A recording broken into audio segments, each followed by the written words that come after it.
Last episode on Conquest of Dovah, Sorin commanded Dexter to scout the other side of the hill, past where he and Vekni encountered Lacius and Vivalina. Dexter observed shattered wagons and rotting corpses down the steep cliff. Sorin then casted mage armor to prepare himself for the remainder of this battle, as well as the battles to come in this dangerous bog. Vekni slashed Vivalina with her whip and infused the strike with ki for a stunning strike. Sorin casted silvery barbs, forcing Fival to succumb to the ability. The injured creature glowed and appeared to become slightly healthier. Sorin nailed Vivalina with Tasha's mind whip, further debilitating the stunned beast. Vekni stunned the creature with 2 more whip slashes and a knee to the chest. The Oni glowed and appeared slightly healthier, finally free and able to act, but still under Sorin's mind whip spell. The Oni casted its own spell. Blue light formed in the creature's hands, and it pushed the magic towards Vekni. Before seeing what Fival's spell did, Sorin casted Counterspell. Sorin failed to stop the blue beast's ability, and a ball of cold magic slammed into Vekni's chest. A terrible chill twisted through Vekni's body as she took critical cold damage. Sorin casted Tasha's mind whip on Vivalina again. Vekni hurled Ignis at the creature, piercing the beast and dealing lightning damage. She followed up, striking the creature again and again, infusing more ki to stun it. Immediately after, Vivalina glowed and appeared to recover from some of the damage. Sorin affected the creature with another Tasha's mind whip spell. Vekni delivered another combination of attacks to Vivalina, but when it was all said and done, the monstrous creature still stood, able to fight. Vivalina threw a glaive at Vekni, but missed. The creature wanted to continue attacking, but Tasha's mind whip kept it debilitated and unable to do more things. Sorin held up his wand and said, "Get fucked!" Sorin's voice radiated in the beast's head, tearing through its mind and destroying each and every nerve ending. Vivalina fell dead into the muck of Epona's bog. Sorin and Vekni searched both deceased creatures and found a potion of healing on each of them, as well as a total of 500 gold. Susie, a little girl with a group of peasants, commented on how Epona's bog was a dangerous place after witnessing Vivalina and Lacius transform into monstrous blue beasts and attempting to kill Vekni and Sorin. Vekni asked Susie's papa, the same man that rewarded her with alcohol a short time earlier for helping with the wagon, to stay close by while she and Sorin rested. Jerdrin, Briston, Christo, and Mary Kate relaxed with the group as well, while Vekni slumped down against the wagon and began to doze off. Sorin ritual casted alarm and took watch. A short while into Vekni's rest, Sorin's alarm activated, and he detected creatures coming through the area of his spell. Sorin alerted his companions that something was coming. He turned back in the direction of the threat and observed 5 large snakes and 2 crocodiles heading towards them.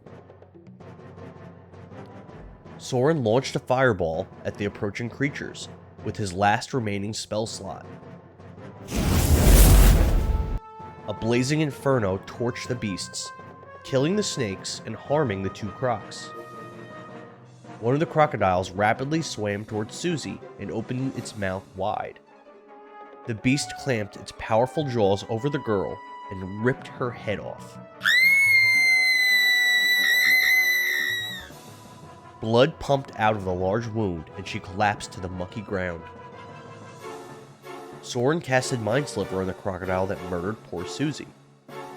The wounded creature could not survive the psychic attack, and its small brain exploded inside its skull. The other crocodile opened its mouth wide and bit down hard on a male peasant. The beast pulled and savaged on the man until his head and neck tore away from the man's body, spraying fountains of blood into the thick muck.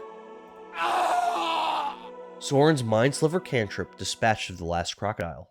Due to Sorin's quick thinking, and some tanking by little Susie, Vekni was able to complete her short rest. Sorin began a long rest, while Vekni kept watch alongside Susie's father, Christo, Briston, Gerdrin, Mary Kate, and some peasants that the adventurers were not yet acquainted with. A few hours into the rest, Vekni observed a group of frog people approaching their position, with weapons drawn. Vekni fired a Kensai shot arrow at one of the advancing beasts, piercing its eye and exploding the creature's brain out the back of its head. Vekni yelled over to Sorin, advising him they were under attack. Sorin woke up as the creatures advanced on him. For some reason, Sorin was sleeping in front of the group, in an extremely vulnerable position. The frogmen hacked away at a trio of peasants in the front, slaughtering all three of them. One of the frogmen struck Sorin before he was able to stand after waking as well.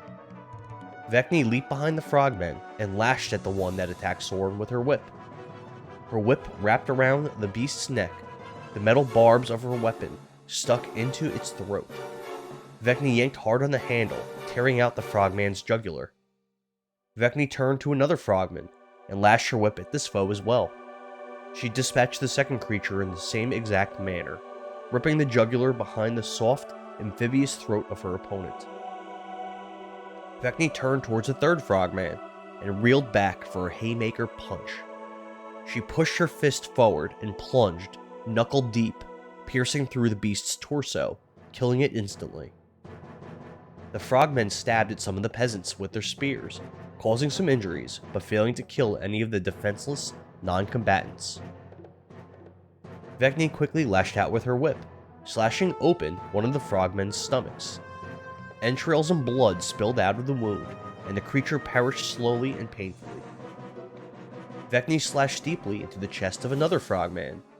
While it was reeling over, she uppercutted through the chest wound and into its head, killing the beast.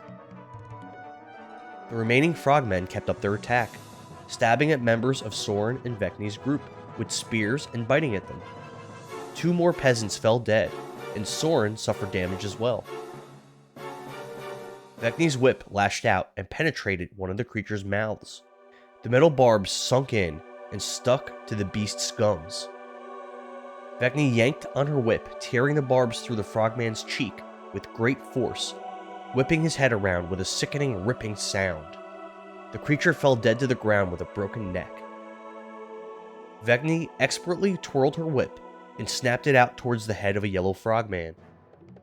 The whip barbs latched onto the creature's left eyeball, and Vekni deftly yanked the eye from the beast's socket.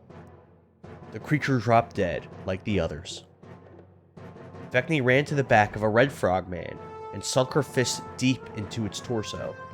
She yanked her hand out and found it to be covered in thick viscera. The creature toppled over, dead. Sorin nailed one of the frogmen with Mind Sliver, causing psychic damage and affecting its ability to fight.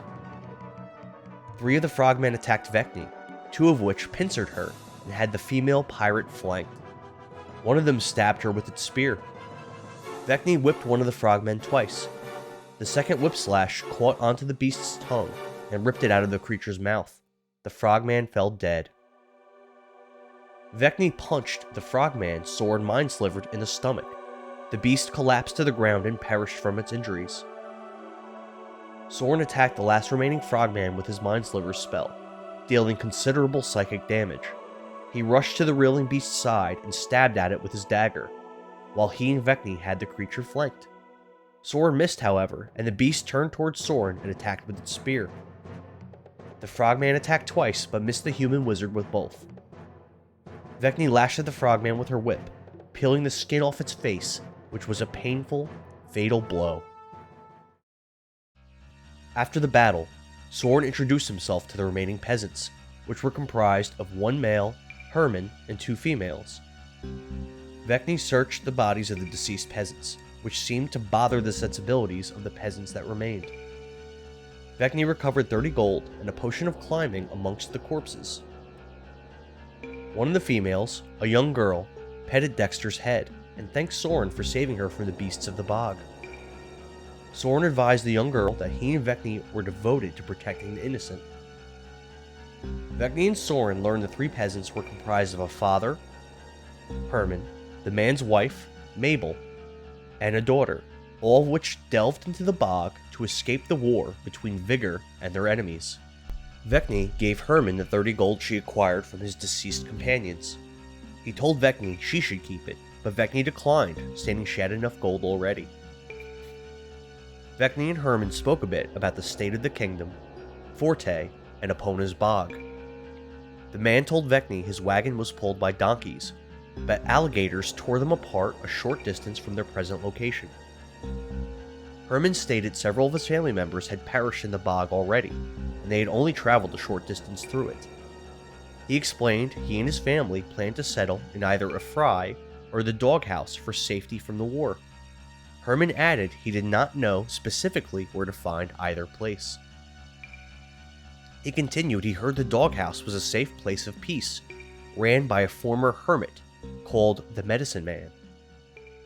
Herman speculated the lizard folk might prefer the bog to be dangerous, as it made it difficult for outsiders to find their village. He added he had not seen a single lizard man since arriving in the bog. Vekni advised Herman to bring his family to Queensgrace for safety instead. Herman and his family kept watch while Sorin and Vekni rested. Vekni butchered a crocodile for meat while Sorin casted alarm prior to the duo resting. Upon awakening, Sorin scouted the area with Dexter. Sorin identified One Reaper's polearm and learned how it worked and what it could do. Herman and his family prepared to part ways with Vekni and Sorin. Sorin warned the man about Blood Mist, while Vekni advised him how to handle passing Lady Rose's riddles in White Fawn Forest. Vekni confided in Sorin she did not believe Herman and his family would survive the journey to reach Queen Inez and her people. Vekni and Sorin delved deeper into the bog, with Dexter on Sorin's shoulder so he could see in the dark. As Dexter scouted, he located a man-made hallway leading to a stone door inside a rock wall surrounded by trees. In front of the door was a closed chest. This hallway and door and chest were all surrounded by a small, murky pond. Vekni and Sorin returned to Herman, who was struggling to start a fire. She asked if he had any alcohol, and he provided her with a half bottle of bourbon and a mostly empty cask of ale. Sorin, Vekni, Herman, and Mabel finished off the cask of ale. Then, Sorin drank his last remaining potion of dark vision. Sorin and Vekni resumed their journey through the mucky swamp. Sorin casted invisibility on himself and Vekni, hoping to avoid some of the dangerous creatures Dexter had alerted him to. Vekni stepped through the muck, and her entire body sank through the wet ground. She submerged into mud and water and struggled to take in air. Vekni casted Shape Water to move water away from her face so she could breathe. Vekni attempted to swim upwards and out of the muck but failed to do so.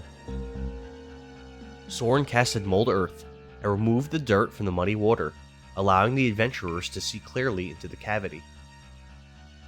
Vekni sank and became completely submerged in the water, very slowly beginning to drown. Seeing the water cavity was approximately 10 feet deep, Vekni casted Shape Water and created a 5-foot cube of ice beneath her feet so that she could stand on it. Sorin reached down and pulled Vekni from the water. Then he casted Mold Earth and removed all the dirt from her clothing. Vekni dried herself off with Shape Water, extracting all the moisture from her garments. The duo continued on, realizing the sinking muck hazard might be commonplace in the bog. Sorin and Vekni decided to alternate, using Mold Earth and Shape Water to make the ground in front of them completely solid for every 5 feet they traveled. Due to both adventurers casting multiple cantrips when dealing with the muck, they both lost their invisibility effect. Vekni and Sorin approached an opening near mucky water. Vekni used Shape Water to create a makeshift ice bridge so the two could cross. As the two crossed the pond-like area, Dexter heard croaking coming from underneath the water. The croaking sounded like it originated from multiple large-sized amphibians. Vekni continued across the pond with ice bridges.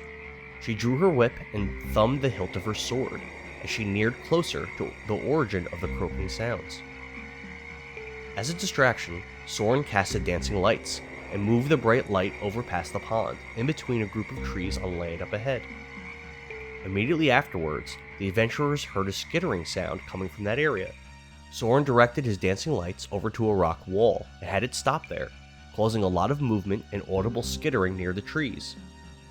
A giant green amphibian frog head ascended from the water, and the eyes peered at the adventurers, then submerged back beneath the mucky water. While being extremely careful and meticulous, Vekni continued to create small ridges of ice so she and Sorin could cross the pond, without appearing aggressive or threatening to any creatures that might be under the water. Upon reaching land, the adventurers noticed fine webbing upon the trees. While moving around the area, Sorin casted mold earth on a patch of land that would have been another sinking muck hazard had someone stepped on it.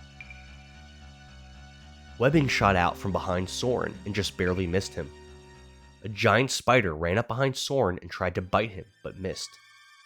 3 separate spiders fired webbing at Sorin and Vekni. 2 of the webs missed, but one hurtled directly at Vekni. She used her deflect missiles ability to knock the webbing out of the air, where it fell harmlessly to the mucky ground.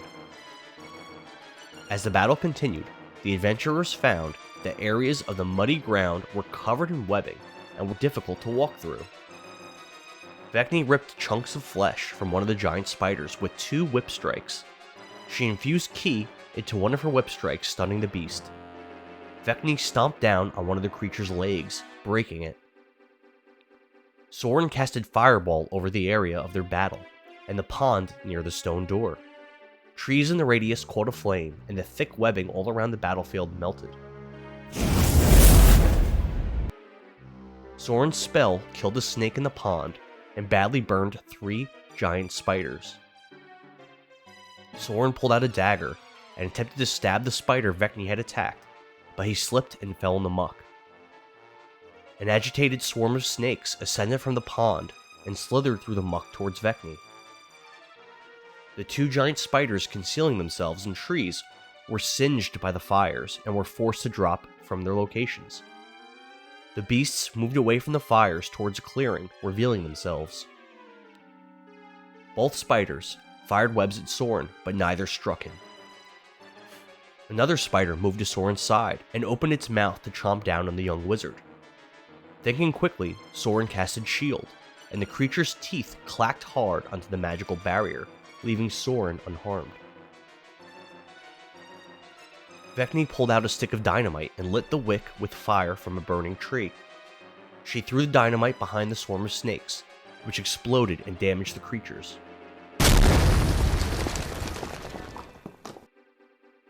Vekni stomped on the injured snakes, but found doing so was not especially effective. Vekni attempted to infuse ki for a stunning strike, but found the swarm could not be affected by that ability. Sorin plunged his dagger into the top of the stunned spider's head, then ripped downwards, tearing through the beast's eyes and splitting its face in half. The giant spider collapsed dead in the muck. Sorin casted Hypnotic Pattern in an area containing the swarm of snakes, 2 giant spiders, and Vekni Avumque. The swarm of snakes were immune to the effects of the spell. Sorin used his portent to force both spiders to become temporarily incapacitated by his spell. Lastly, Vekni failed to resist the hypnotic pattern and became incapacitated as well. The pile of snakes swarmed around Vekni's body, wrapping around and biting her. The only giant spider that was not currently stunned approached Sorin from behind. Sorin turned to face it. The spider bit Sorin's arm, injecting poison into his bloodstream. Vekni slipped out of the snake swarm and hurled Ignis at the spider that attacked Sorin. Lightning streaked across the battlefield, electrocuting the pile of snakes to death and slamming into the spider.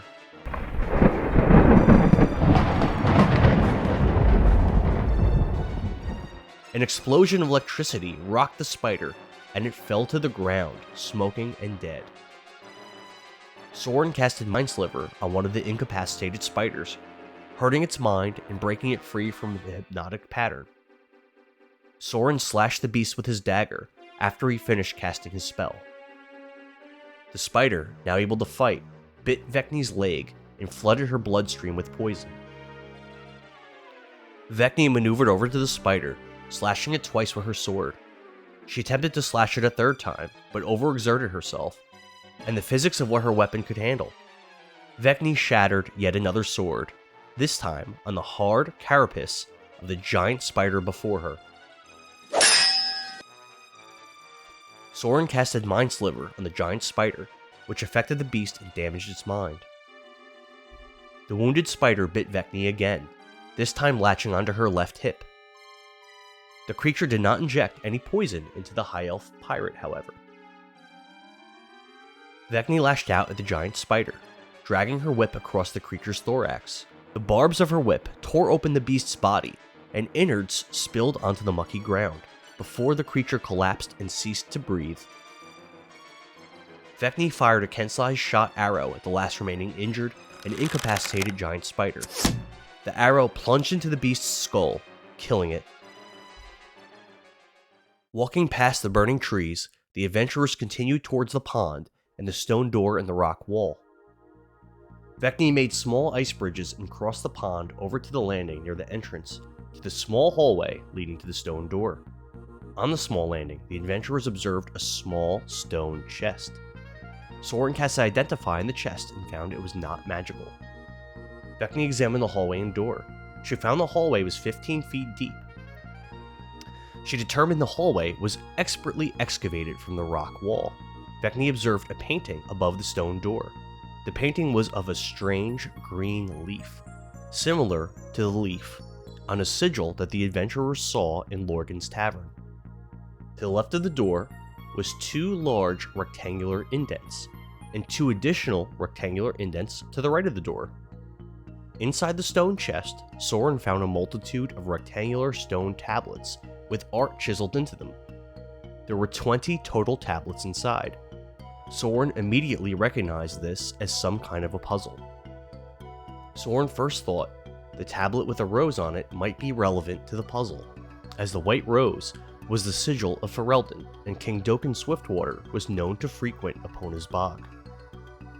Vekni placed an angry lizard tablet, closed-eyed snake tablet, smoking spear tablet, and a crying cat tablet into the indents around the door, but nothing happened.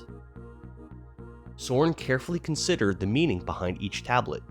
His thoughts were as follows. The angry lizard represented the lizard folk of Frank. The rose represented blues. The crying cat represented lions. The smoking spearhead represented Forte. The close-eyed snake represented chaos. The burning tower represented Slay. The skeleton wearing a crown represented Furia. The smiling dog sigil represented a faction Sorin was not familiar with. Vekni inserted the tablets representing Frank, Lions, Slay, and the smiling dog tablet, but nothing happened once again. An idea occurred to Sorin. He placed all 4 smiling dog tablets into the rectangular indents. Sorin heard mechanisms and gears shifting and moving, followed by a loud rumbling. The stone door swung open.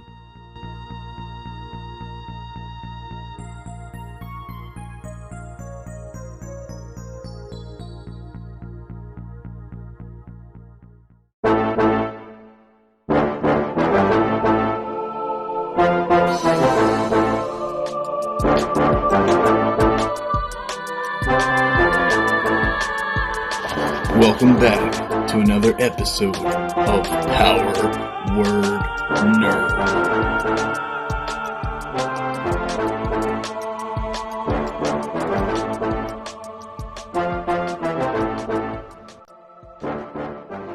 All 4 smiling dogs in. So you do that, and the stone door. You hear this mechanical. Get the fuck out of here! Just opened. Yeah.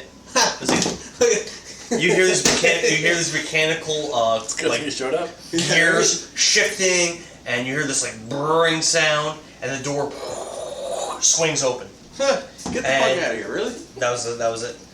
And right behind the doors, you see this this flag.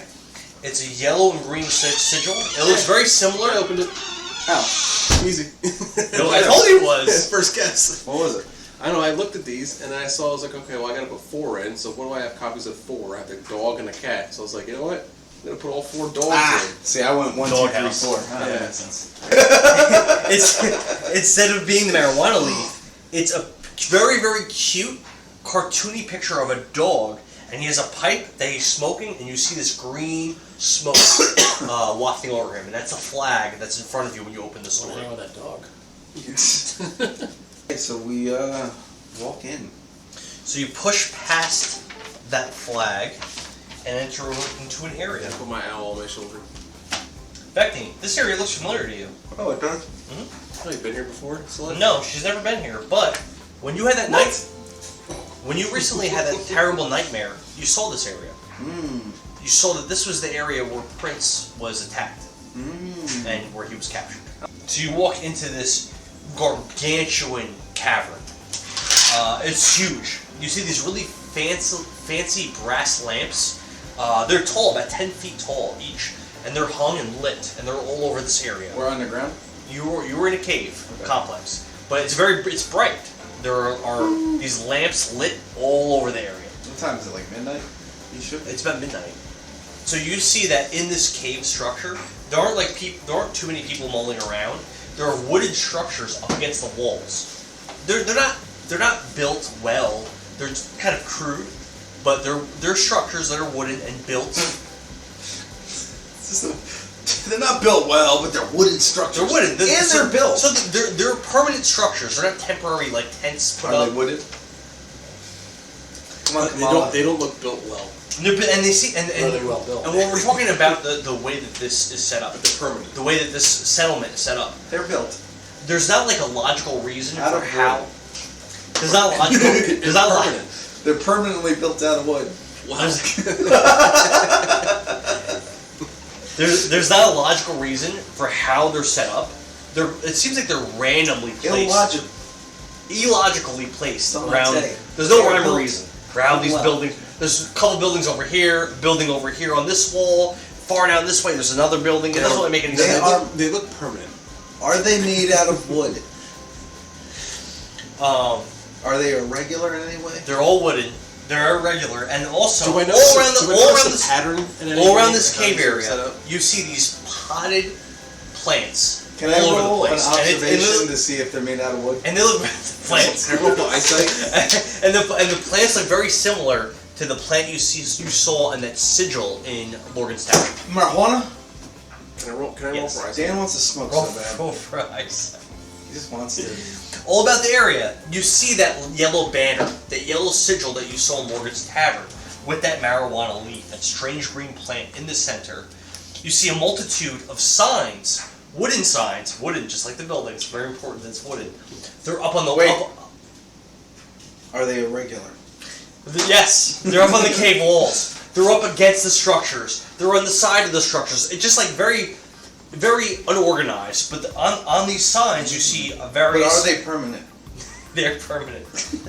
And you see these slogans, mantras, and various other texts. You see in green writing, and then in some of the signs you see in yellow writing. You see the words, smoke and joke. You see the words, cheer and beer. Yes! You see the words, Home. no violence within the doghouse. You see the words, violence is not permitted in Medicine Man's settlement. You see the words, Not permanent. nope, not permanent. You see the words, Permanent? Made of wood. no killing on the premise. Oh. No killing on the premises. Only bring love and togetherness to the doghouse. Goddamn hippies. You see the sign. You see I wanna signs go that say, "Do not draw weapons here." Good, I'm not an artist. You see humans. These aren't words. These are actual things you see. You see humans and halflings. Are they made of wood? No, Are they permanent? milling about. These humans and halflings are wearing armor or clothes, or just regular clothing. Do I that notice that are they're standing in any kind of pattern? Discernible pattern. irregular? Are they irregular? Irregularly standing. And the clothing it's a themed. It's either green or yellow or both. A lot of them have wooden sandals, like clog type shoes on. I like how They're Dan all makes every single faction like they're from Avatar: The Last Airbender, where they all wear the same colors. I like that. I've watched that whole show. Yeah, it's that, really good. That really wasn't much of an inspiration for me, though. Well, it seems like it because you go to the Earth Kingdom, they all wear green. You go to the Water Kingdom, they all I wear don't think it's the blue. only source of media that does that. I'm sure it's not, but that's what I'm picturing. And many of these people that you see, these halflings and humans, are puffing on pipes, and you see the smoke emanating from their pipes as they're walking around. Just ahead of you, right across from you, in front of this very, very small, it looks like a wooden well. You see this man. Look at Dan's hand. He's in this dusty white suit with a white fedora, and he's standing there with his arms folded. That seems like a douche. Alright, so start over because I wasn't paying attention. Yeah, from the beginning. Are you fucking So there's a guy with a white fedora, in a white suit that's dusty. There's a lot of wood. and there's wood everywhere. Houses built of stone in particular pattern that are not permanent. They're built of wood. And Super they're random sturdy. patterns. Why are you fucking with me? Is there any sign that says an inn or a bar or anything like that? A few of the structures do have signs above them in common. You see the following structure names. You see Medicine Man's Quarters, Community Outhouse, Deluxe Shop and Smithy, Cannabis Cafe and Inn, and Doghouse Jail. Is cannabis like something that is well known in your world? No. That's not a word you've ever heard before. Sorry, what is it? Cannabis. So someone's going to pull out his spell book. Is there a there guard or feathers, cat? something that we can see around here? A guard? No. There's no one that appears to be particularly armored or standing guard or protecting anything, not at all. And the one sign said something about a medicine man. What was that? Medicine man It some said, good violence is not permitted in Medicine Man's settlement. That's it. You saw no And then killing we on saw the a sign that premises, said only- medicine man's home. Medicine Man's quarters. There's a sign for that. Well, perhaps we should go see this medicine man. Seems like a good idea. So we'll go to the sign that says medicine man's quarters. So this is the largest building in the cavern. You walk in, and the second you enter, you smell that the air is thick with this sweet-smelling, skunky smoke. It fills your nostrils and enters your lungs. Used to. You see bookcases. Well, now you can have it. You see bookcases teeming with old tomes lining each wall of the room. At the far end, you see an old human-looking guy, heavily wrinkled on his head. He's got a gray beard, balding, and he's just covered in this comically long gray hair coming from his ears, his nose, just everywhere. This comically. Not on top of So does he look Not like? on top of his head. Does he look like Chong? He's wearing green pajamas. I know what you're talking about, Tommy Chong now. He's wearing green pajamas and yellow sandals. He's sitting in this wooden chair, a rocking chair, at the far end of the room. He holds a wooden walking staff in one hand. If the chair is a rockin', don't come a knockin'. No one else is in the room. I'll blip out my owl. Introduce myself. Hello, sir. How are you today? Takes his pipe, just very, very gently puts it in his mouth.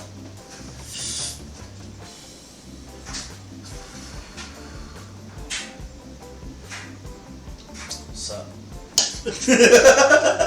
Tips his fedora. No fedora. We didn't go to the fedora guy. This is the old man. Medicine man, leader of dogs. Cheer and beer. Well, where's the beer? He motions over with his hand. He seems a little bit like he's off on his balance and whatnot. Motions over to his hand. You see a cask he's pointing over to. Smoke and joke. What's the joke? Cheer and beer. It's a lovely day. Who are you fellas? He looks at Vekni. Well, I am not a fella. Oh. Perhaps it is a little foggy in here. Nice, isn't it? I do not know what his smell is.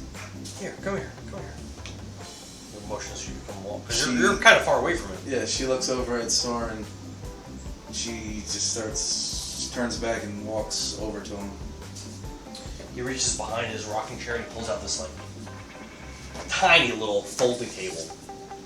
Puts it out, slams it down on the floor. He reaches over behind his chair again, pulls out this little bag, takes out these papers, spreads them out. Has this little vial, and he like dabs out some. It seems like this is a green vegetation. Takes out some more paper, starts rolling the green vegetation up. Licks it a few times. This Takes is it. Dan pictures. Takes it. Lights it up. And it's like smoke. Dead pictures people smoking weed. He hands it to you. She's smoked tobacco before, so she'll smoke it like she smokes a cigar. Same way. That skunky, unfamiliar vegetation that's in your mouth, and how would Vekni react to it? I don't know how you react. It'd be marijuana, so how would you react to that? She expecting the smoothness of a cigar. With a cigar, you don't inhale it, so she has it in her mouth, and she starts feeling the burning in the back of her throat. And she goes, she coughs out this giant giant waft of smoke. And she's like, "What is this?" He goes, smoke and choke. And he starts rolling one for Sorin. Finishes, lights it, hands it to Sorin. It's a Sorin. Sorin's just gonna look at it. Like, doesn't even know what to do with it. He goes, smoke and joke. Enjoy. So Sorin will look at it again and kind of look back and say, You know, you look like a pretty cool dude. do you know why you should never trust stairs? Why? You're always up to something. Smoke that. Let's hang out. Where you all from? You want to take a look at my library? Look at some of my books. I got all kinds of cool stuff here. Let's chill out, man. Immediately, get Sorin's interest. All the books. There's a shitload of books that look interesting to you. You see, are you puffing on that, or Does he take a hit? do you? No. Sorin will. How do you react? Terribly. Sorin doesn't Roll even... Constitution saves. Sorin doesn't DC even... 10. Sorin doesn't even smoke tobacco. So he doesn't know that you shouldn't, like, breathe it. So he just... Oh no! Right? Roll And Constitution then save. the entire time... With everything- disadvantage. And then the entire time everything comes out, it's just constant cough, cough, cough, cough. Like, you can't stop coughing. Like, it's just constant Shit coughs. burns. Constitution? Now, Vekni only smoked it as a cigar, so she never swallowed. She never brought it to her lungs. You said that. Sorin doesn't even know that you should do that. So disadvantage? Disadvantage. 6. Okay. So, Sorin, you are heavily under the effect of this drug, and you're gonna act a little bit different than how you normally would act. I'm Act gonna like you're high. I'm gonna let you role play it, Joe, but you're gonna like act you're high. hungry. Go somewhere to fall asleep. You're gonna act tired. You're gonna act like you're in a great mood. There's no pain. You have no worries, and you can react however you want to role play that. You role play it the way you want. There's not gonna be any mechanical thing I'm doing. It's very awkward for Sorin. Sorin will have the giggles. Like, everything's just funny right now. Doesn't matter what it is. It's just funny.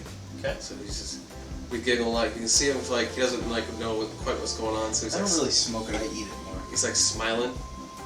Way different. You know, he's like smiling a I lot, shouldn't do drugs. but he doesn't know why he's smiling. But he's just smiling, Damn Yeah. pig.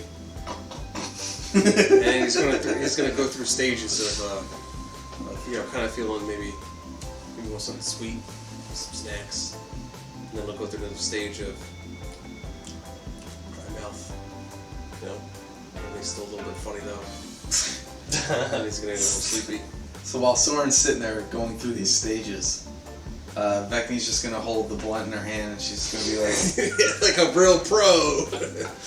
and she's just gonna be like, I'm assuming this is the Dawghouse. Where else do you think you are, dude? Well, it's not like it's easy to get here. What you mean? How'd you figure out the puzzle? If you, someone had to tell you. Well, the man over there was laying on the floor laughing. That's me, guy. Grabs his cask, fills up a cup.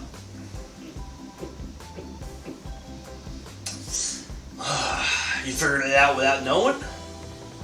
What are you here for? I figured you were here for Doken, with the way you dress and everything in your ring. Is he here? Yeah, of course. So Doken's my best Soren's friend. gonna go like, Doken's my best bud. you know, Doken? Of course, yeah. How do you know him? Why you got that ring on? It's my stepdad. He can't find out I did this. Really? Really, dude? He can't find out. You can't tell him I did this. What, smoked? Yeah, can't tell him. He's not gonna be hard No, on you. He's a can't tell. softie. Fill something up, a glass up and start drinking. I didn't mention it. This is your first time drinking it, right? What? So it is, Not unlike any beer alcohol. you've ever had, It is not alcohol. it is, A roofie picture beer. the hoppiest IPA you've ever had. Roofie Colada. Personally, I hate it. That's what it tastes like. The hoppiest motherfucking IPA you've ever had in your life, Keith. Personally, I Right? I IPAs are Love fucking terrible. How does Vekni react? Give me this. No, She loves fuck it. that. 12%. That's 14%. nothing to No, Vekni. 14%. She drinks that's, liquor that's, for that's breakfast. a good IPA right there. Dude, she drinks 14. She drinks liquor for breakfast. Alright, well, okay. I don't think I've ever had anything greater than 14 in an IPA. 14%. She says, well, this is way stronger than the average ale. Yeah, dude. So let me ask you, is there a man named... You're in charge of this city, I'm assuming. Shit, this is my place. Listen, I was the only person living here up until, a little while ago. He's Captain Redlack here. He was. He left? Yeah, he left a little while ago. How long? I don't think ask Doken about that. He's not my buddy. To be honest with you, I kind of... Can't tell Doken. Like he does this and this. What is wrong with you, boy? I tell my mom I can't ever find out. Find out what? What Have did some you beer, do? boy. No. You've killed people. What is the worst thing that you could do? Smoked what? Why you freaked You me out? can't tell him.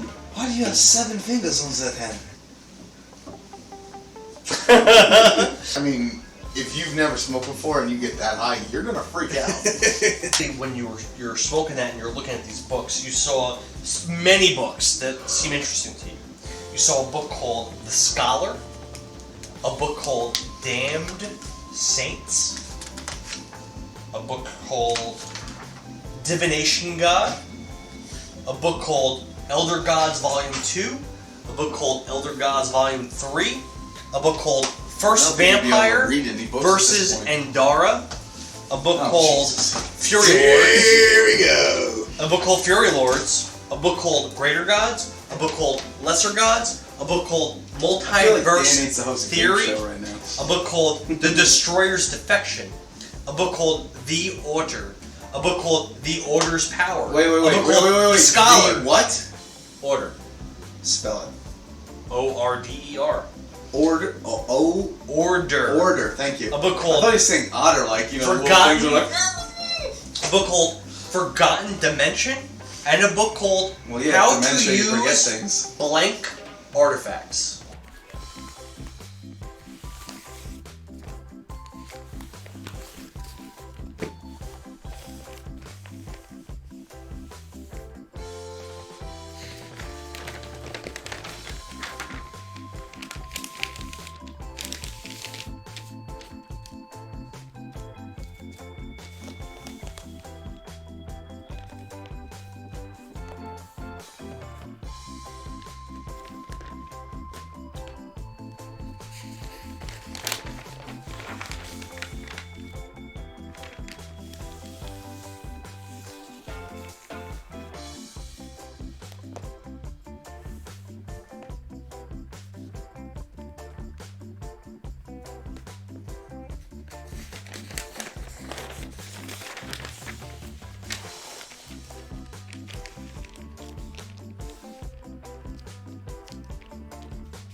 Motherfucker! It's a And you're high as fuck. it's just lines of books, and they all seem like they're pertinent books that aren't just nonsense books. Like when you're the manager of the library, well, a lot of the books were just kind of like bullshit books. Let me ask you this. So Sorin is going to start freaking out a little bit. Sure. Can Sorin use Dispel Magic on himself? Well, you got to affect them. You can. Yeah, you can. You can use Dispel Magic on yourself. You know what I mean, though. You can use it. Yes. The answer to your question is yes. Alright, so Sorin will cast Dispel Magic on himself. Okay. It has no effect. You're not in the effect. He does it again! So, yeah. So It uses your spell slot, but Alright. Yeah, So, Vekni, seeing him acting like this, gets super suspicious of the thing that she has in her hand. Sure. Because she didn't inhale it, so she's not going to get the effects of it. Seeing Sorin start, like, freaking out, she's like, she looks at the blunt in her hand, she goes, "What is this shit?" that's some smoke, dude. She puts it down on the table. She goes, "What is happening with him?" He's smoking. He's having a good time. Cheering beer, smoking joke. You know. What about you? Inhale some of that shit. Yo. She's starting to get super defensive because he's not him. No. Listen. And she knows No, drunk bro, people, whoa. and No, he's no. not acting drunk. He's freaking out. I would never do nothing to hurt anybody. Don't worry about it. I'm here to have a good time. I will never do anything to hurt you. She puts her hand on her whip, and she goes, You don't want to do that, but I don't want to fight. "What is going on with this man? He's having a good time. He's smoking and joking. He does not look like he's having a good time. You don't think so? He's freaking out on the floor. Yep. He's freaking out on the floor. Have some. Smoke here. I'll roll you another one. No, thank you." Have some more of this beer. Cheering beer. You see Vekni standing over you defensive, because you're freaking If out. you want to fight him, you can. Listen, hey, There's no guards. can I have your books? I mean, you can. I can let him out to you. I'm not. You gotta give him back. Yeah, I'll give them back. All right. Son, and she slaps your face. "Son, are you okay?" Do you know when... I don't know some of it, man. No. Do you know when it's time to go to a dentist? At 2:30, yes, I know this. I know. Smoking joke. Smoking joke. This old man. He's an old man, but I gotta say the way his mannerisms are and the way that he acts. Willie Nelson? He acts like a. That's actually pretty good. That's actually pretty good. He acts like a much younger man, despite his appearance. You know, my... He seems like he honestly, no deception. He honestly seems like he's really loving life and he's really really happy. My stepdad once caught me masturbating, Doken. Don't get your stepdad. Yeah. Give me a hug. He's my best friend. So Sorin goes to give him a hug, but he like grabs him too quickly and kind of does one of those weird kind of like... He embraces you. Doesn't even get a chance to hug him. Gives you a kiss. He gives you a kiss on your forehead. And he tells him, he tells me... How tall is he? He once caught me masturbating. He said, 5'10". He said, "Sorin, if you do that, you're gonna go blind." I said, "Dad, I'm over here." He's laughing. He's like, I like you, boy. That was a Willie Because Nelson you're patting joke your back. in Beer Fest. You ever see Beer Fest? Of course. You ever see Beer Fest? Willie Nelson's in the very end. So, Dad caught us some masturbating once. He said, "Son, if you keep doing that, you're gonna go blind." I said, "Dad, I'm over here." Vekni is just standing there super confused as to what's going on with Sorin. Dude, come on in here. Give me a hug. Son, are you okay? I just see his bloodshot eyes. His eyes are see, big. see me look at you and I'm like, you know, you seem to have a butt that resembles a donkey. You mean an ass? I do have one of those. I don't understand what you're talking about. Apparently he needs rest. Do you know why you can't trust a ghost? Why? You can see right through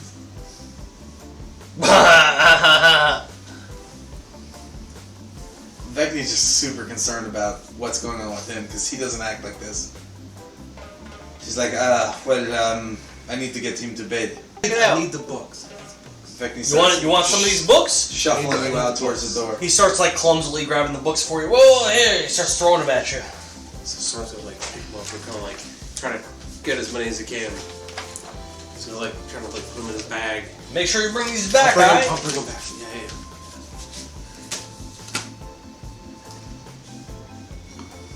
Jesus, every one of these pages is a book. This is why. I like to just play the dumb the dumb alcoholic that just fights people. The first vampire versus the Endara champion. Oh, there we go.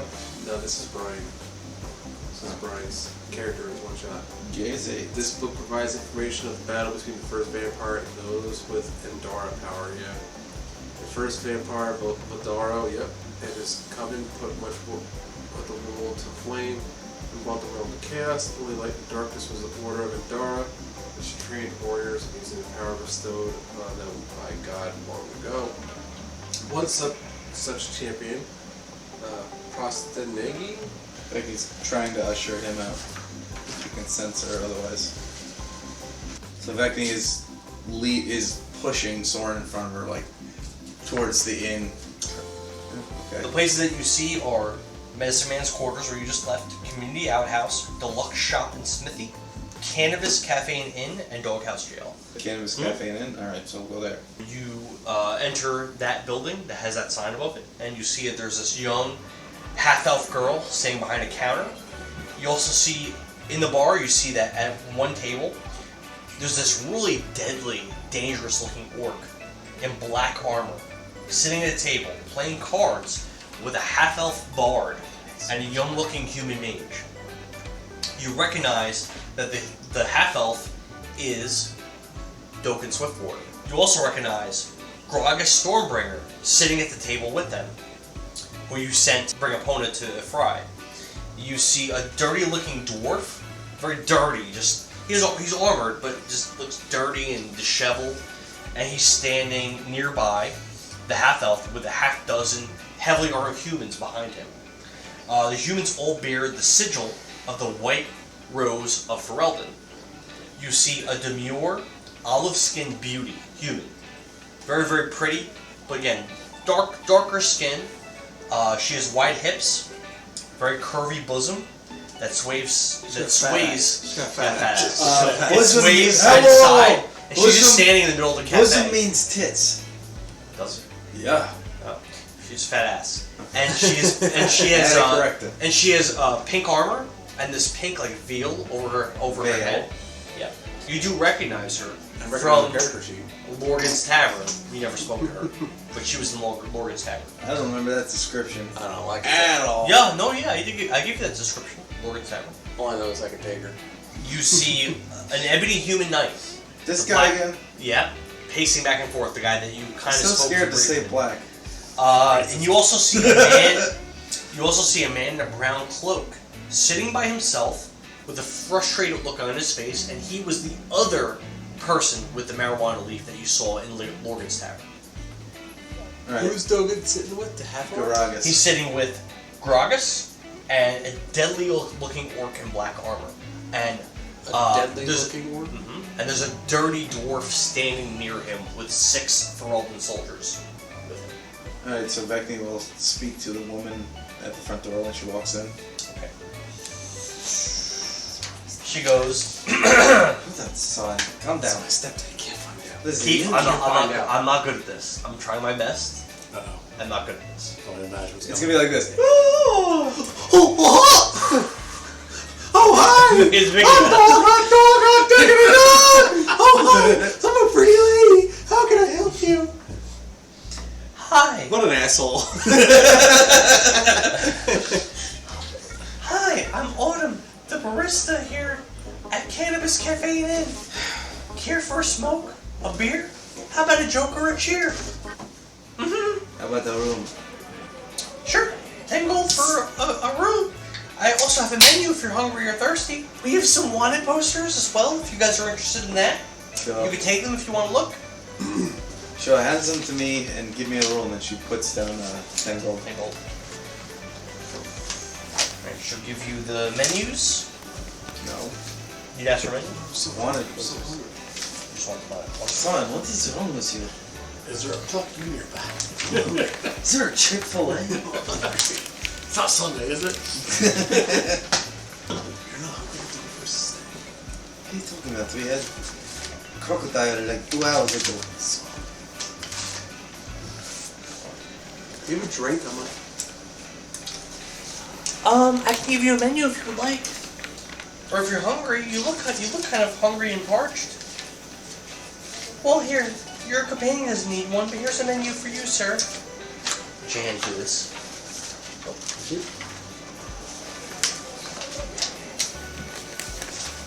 algae brew? Sure, 1 gold, sir. Get this one.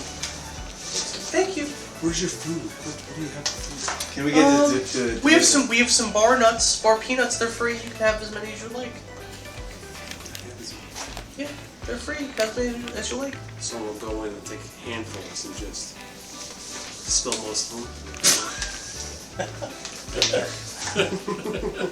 If you'd like some more cannabis, I can provide that for you as well, sir. An ounce is only 3 gold, and I give you a fresh pipe for 20. What are you saying? Where's the room? Obviously, you've partaken already. Where's the room? It's upstairs.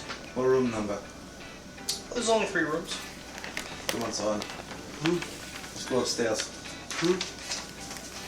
She grabs him by the arm and starts dragging him upstairs. And she looks around. Do I notice who the other half orc is in the black robe? He's not a half orc. He's an orc. Oh, fully. He's a black orc in black armor. Yeah. So she, He's not someone you recognize. Vekni pans the room and she sees Garagas. And she goes, Garagas! And she yells across the bar and she lifts her hand. Shh! What the fuck is wrong with you? Tell you Garagas? what? You're under some sort of spell. You need to go to sleep. No, I dispelled it. It didn't work. Are you sure it worked? I don't know what it's. Gragas looks up and he notices you guys. He looks up and he goes, "What's that?" So Vekni will walk over to Garagas. And she'll punch him in the arm and be like, "What's up, Garagas? Hi, Vekni. Good to see you. What are you doing?" I didn't do what you asked me. What happened? Of course not. Why would he bring Epona here? What happened to Epona? Well, we got separated. Of course. Oh, what an asshole. What a fuckhead. You know, What? why? Because we didn't do what you wanted to do, so you just like split them up?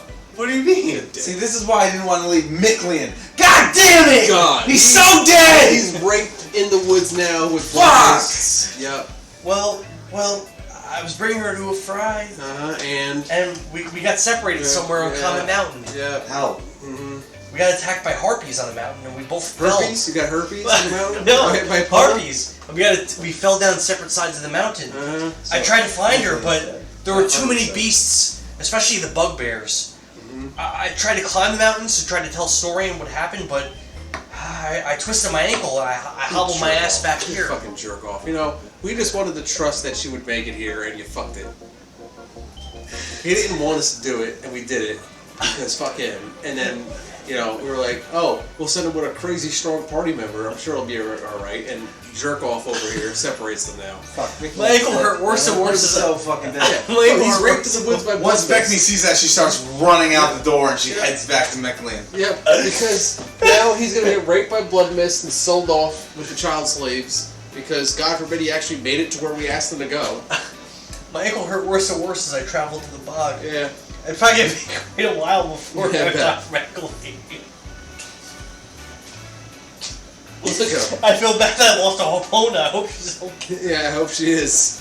Yeah, let's hope she is. I heard that the bugbears had a lair somewhere at Yeah. the base of Comet Mountain on the Oh, we east got a side. mission! Oh, great.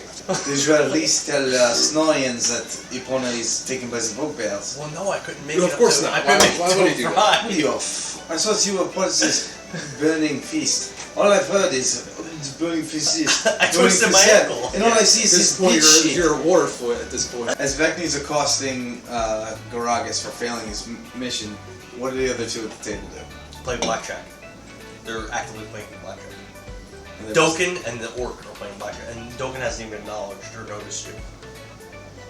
Good. He's very focused, and the orc, the dirty dwarf, hasn't reacted. So as Garagas is like, oh my ankle, Vekni's gonna slam her fist on his chest and be like, Sorin and I trusted you. I'm sorry, Vekni. I did the best I could. Fucking cocksucker. Sorin and I trusted you. And he says, she scoffs at him and goes, I guess the burning faces aren't what they are supposed to be. And she's saying this loudly. So if you're trying to get the attention of Dokken and that orc, they're very focused on their blackjack game. Okay, so Vekni will go back to Sorin and be like, this son of a bitch twisted his uncle. And he lost a pawn. She goes straight to the bar. Sure. And orders, Do you want a menu? no, she wants some liquor. They have algae brew beer. That's it? They don't have any liquor? So, yeah. And she will have 3 algae brew beers. And she will chug 2 and sip So 1. 1 gold apiece. She will not pay. She gives you the 3 beers, awaiting payment. Vekni gives her a dirty ass look. This young elven girl looks a little taken aback, and she just kind of accepts it and doesn't really argue or anything. Good. Ritual cast my unseen servant. Sure. 10 minutes. Alright. You guys just sit there silently for 10 minutes? No, so for 10 minutes I'm like waving my arms in the air. Just trying to get Dokken's attention? No, I'm trying to cast my unseen servant.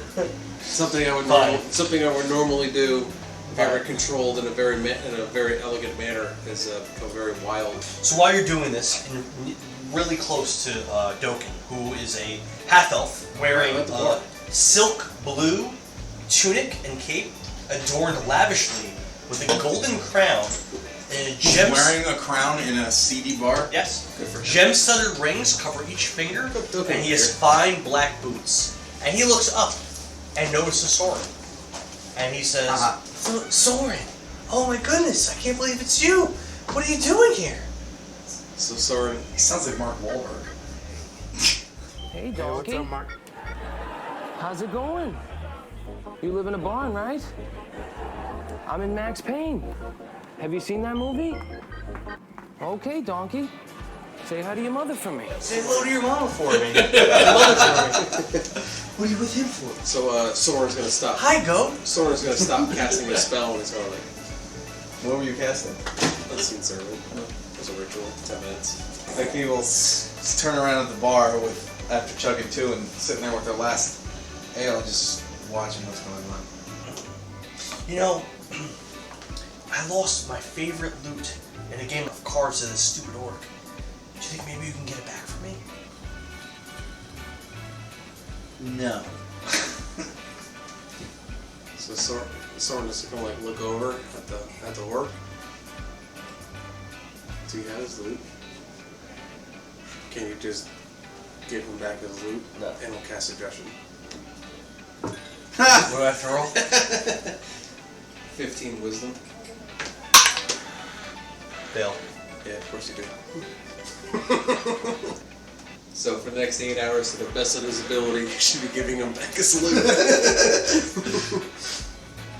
So he reaches into his pocket and he pulls out this really fancy looking loot. Man, how big is that pocket? And he hands out. It's big. He's a big orc. And he hands black orc. And he gives it to Black skinned orc? Yep. Wow. That's rare. No, there's a whole island of them where Ordway's is from. Remember? I thought they were green. They're black. And he hands it over to Dokken. Got you back your loot. Oh, thanks, Sorin. You know, you always were a really good stepson. You know, I had to get away from that boring life of being a king. I wanted to hang out with my buddy, Medicine Man. So I came here. Oh god, I left Sir Don's gonna Dunk- be so mad. I left Sir Duncan in charge. Can't wait to tell him. Yeah, I'm gonna go back to the kingdom after I finish some business here. I just met with this pirate captain I had some business with. His name was Rattlelack. He was captain of the Misfit Bastards. He said he was gonna go to the Cutthroat Docks and buy a new ship because something happened to his old one. Or replace some of the crewmates he lost. His journey over here. Yeah, one of his crewmates left a letter behind. Actually, I still have it. I'll give it to him next time I see him, I guess. Can't tell Mom I was here. Why? Can't tell Mom I was here. Why? She's doing good. Can't tell me what I'm seeing. But she's doing good. Can't tell me what I'm seeing. But your mom's doing good. Can't tell me what I'm seeing. She'll want to hear from you. Doken. Wait, so who's the guy we recognized from Lorgan's Town? You never spoke to him. He had a brown cloak. He looks frustrated. He looked frustrated in Lorgan's Tavern. In Lorgan's Tavern, he was sitting with that beautiful woman in the pink. You also see that the two individuals that had the marijuana leaf symbol are still in there. And also the orange and blue ninja guys are still in there. You never spoke to them. You saw them multiple times. Vekni is going to just order another drink and just watch the interaction between Doken and Sorin. Okay. And does it look like they know each other, or does it look like they're just conversing? You could observe that Sorin isn't speaking to this half-elf. He's not speaking to him in a way where Sorin seems to be, like, especially respecting him or being reverent of him or anything like that. Mm-hmm. If anything, this man dressed like a king with a crown and everything, he has, like, the demeanor and the cadence of, like a young boy, more so than an adult. Eat shit, Don. Sorin, how have things been going with your studying of magic? Have you learned the fireball spell yet? Fireball is really cool. You should learn it. I love fireball. Wow! Get fucked, Don. So, in response, Sorin will... Fireball! Yeah, I learned it. I know it. And he'll like open up his spell book and kind of show him. It's right here. And then it just says, get fireball. He looks at it. Wow, that's really cool, Sorin. Yeah. Yeah, thanks. Been out here a while. How long ago did you learn it? It's been a few weeks now. How's Ma? Oh, she's good, but I don't know. She's a sweet lady, like you remember, really kind. But she's always nagging me to bring Melvin along everywhere I go, so I don't want to hear her. I just bring him. Melvin's the one I recognize? No. Who's Melvin? You would know that Melvin is the young wizard next to, mage-looking guy next to Dovah. But he's not the guy that you recognize from your one shot. Who's this? This is Melvin.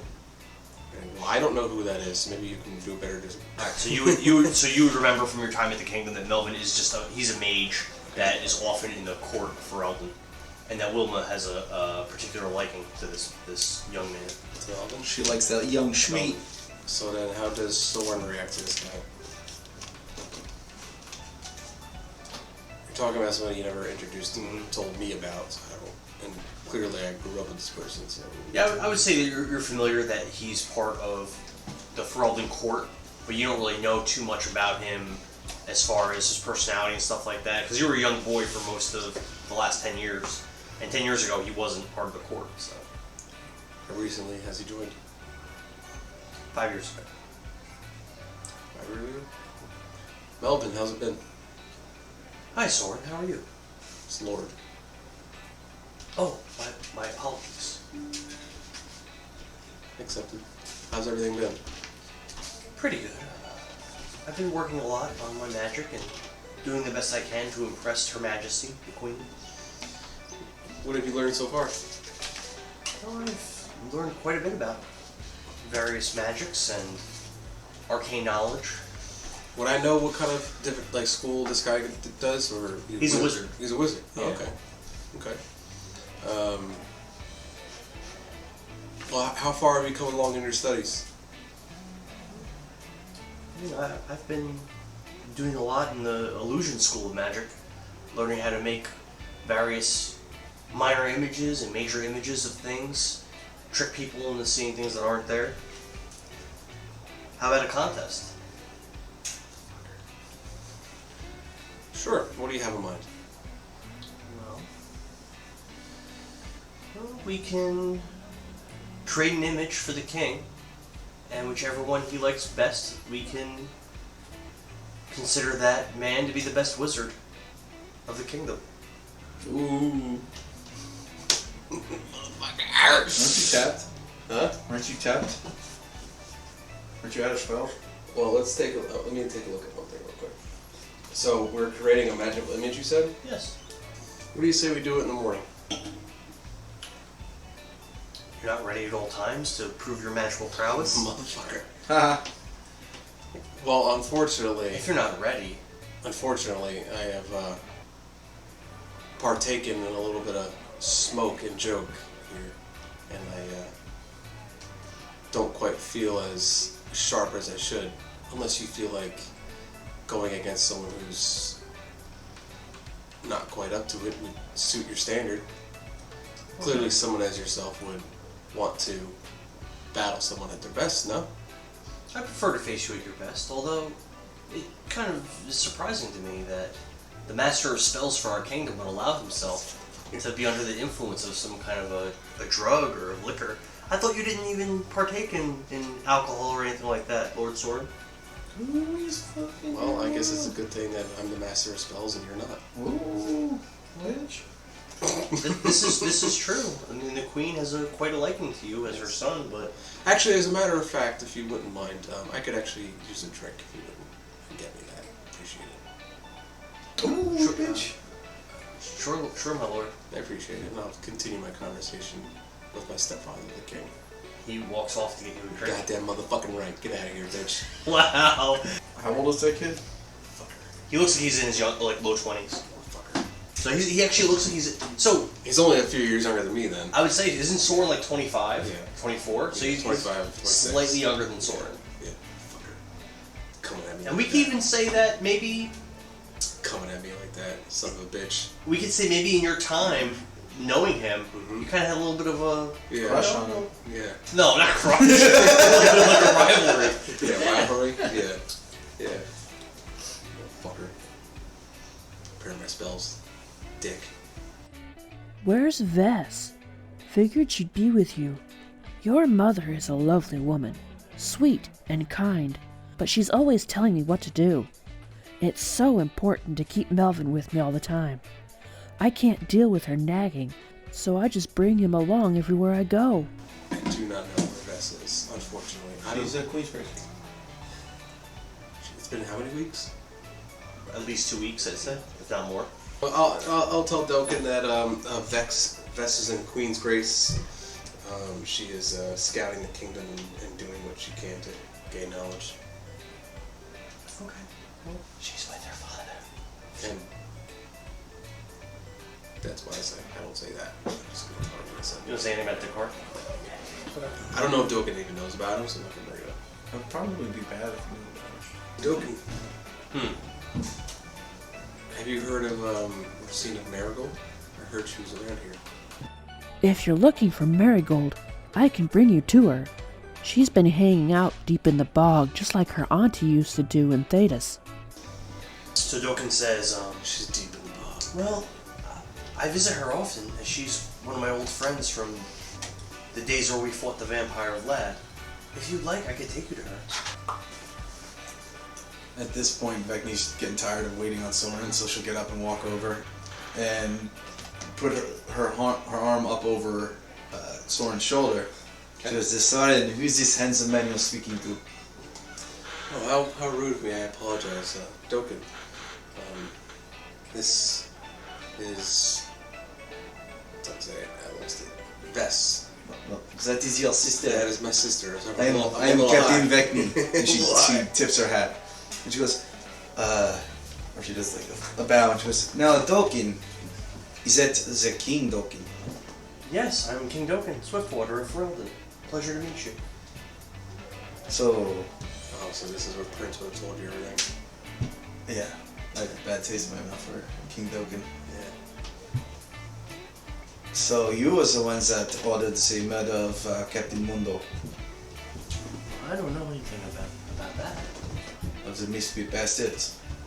They're my friends. They were here recently. They killed the old crews, that is not the original misfit bastards.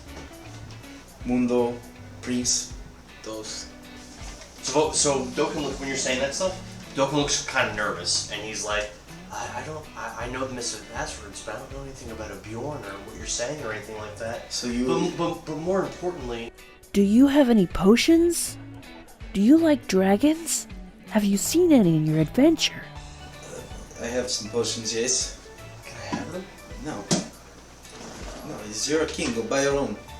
Well, I have a lot of potions back in my castle, but I don't have. Why are you in a Yeah. shithole like this? I'm visiting my friend, Who is that? the medicine man. He has put some strange spell on your son. No, he was just smoking reefer. Couldn't call it something else. Call it reefer or anything. Cannabis. Give it like Right. a mythical, Right. like it's a blue mushroom of Make a the higher suggestion. mountains. Make a suggestion. I don't know. Purple leaf. Sticky icky. He was smoking the sticky icky. There you go. Much better. I don't know the sticky icky is. I smoked it too and it did not do the same. But Radalac and his men, they left anyway.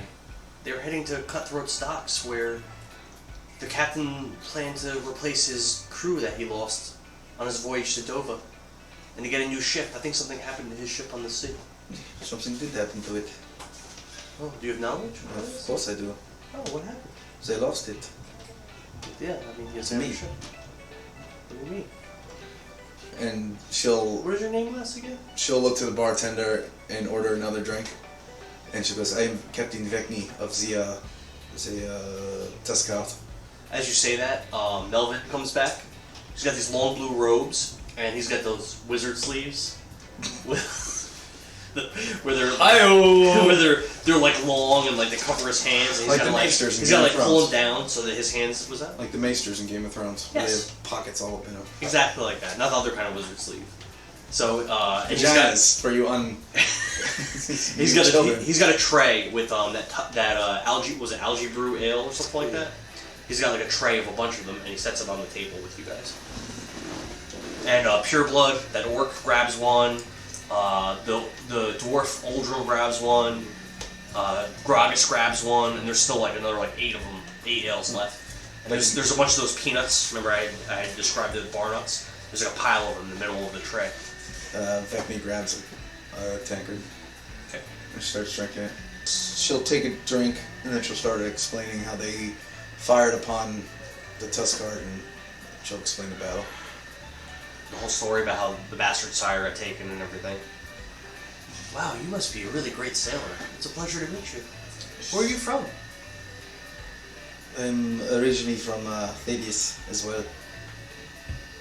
Oh, just like me. We're in Thaddeus.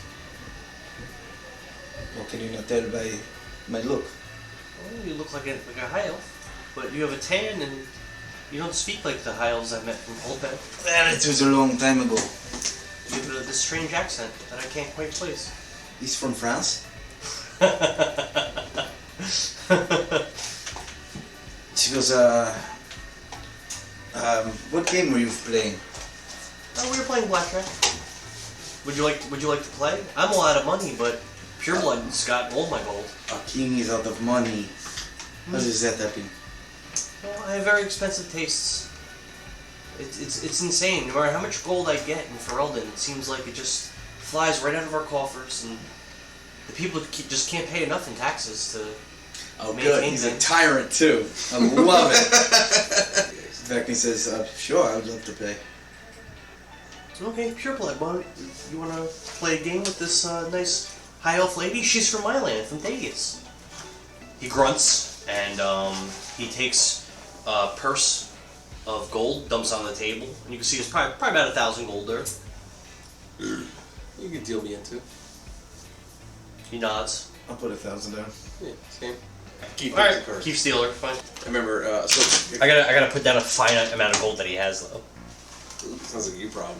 We are okay. I have a finite amount. You guys have a lot of gold. Yeah, stay. 17. Jack. Jack face. Yeah, hit. What is it? 22. Bust. 20. 8. 8. Hit me. 19. Or 9. Stay. What's it got? 18. 18. Wow. Alright. 1,000 gold, motherfucker. At least. So that black orc looks all like aggravated and pissed off. Alright. What, 5? No, you have 4. You're So I'm dealing. playing you as dealer then. I have 4. Okay. I will double down. Double down. 13. Let's double down. I get 1 card and I double my bet. Oh, okay. See, the way I play is I always suspect that the card is a 10 underneath. So hopefully he gets a big number. Gotcha. Okay. And I have 14. 14. Ooh. Hit me. Ooh. 16. I'll stay. So I got hit on my 4. What do I got? Shit! What is it? 17. Dang! Alright, I'll stay on it. So they're both lost. Alright, so 2,000 to the dealer. Nope. 3,000. 3? Oh, because he. I doubled down. Oh, he's up gold right now. Hell yeah. Oh, he would have busted if you wouldn't have taken the card. He's up gold. I think. What did you have? 17. Yeah. No, he wouldn't have busted. Fuck. Oh. Bane him. Ah. Crap. What's he got? You got a 10 showing. Okay. Hit me. 16. Oh, Hit me. you can't stay there. Fuck. Bust. Oh, you hit me. 16. Okay. Stay. What we got? 12. 22. Yeah! Oh, alright. I'll take that win. Alright. So I win 1,000? Yeah, you win 1,000, Kevin loses 1,000. I'm down 2 grand. Do you want to stop there? No. We can keep going. It's up to you guys. Let's go. He's got money. He wants to play. So he was playing Godok and he took Doken for everything he had. This guy's a pro. Look at him shuffle. Yeah, he's on point. Oh! Oh! Stay. Stay. What we got? 10. 10. Ah, fuck. 15. 22. Look at that. Shit.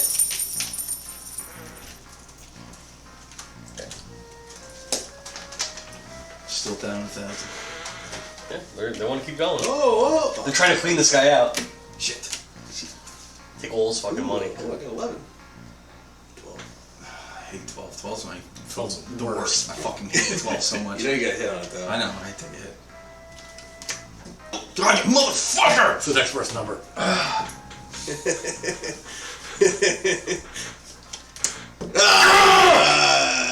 would have been mine. That would have been 21. Hit me.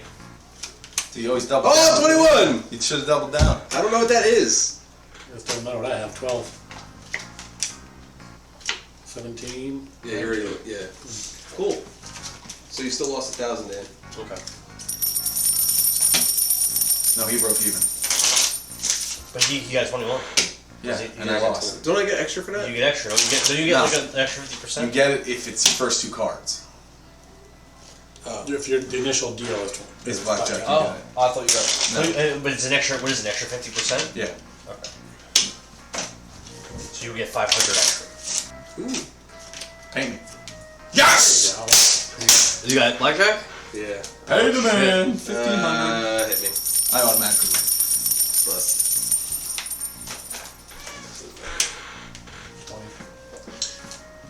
So we're down 500, correct? Yeah. Yeah. All right. Okay.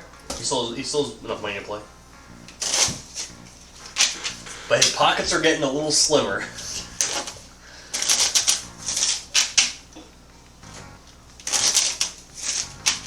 He's all armored. He looks like a fight.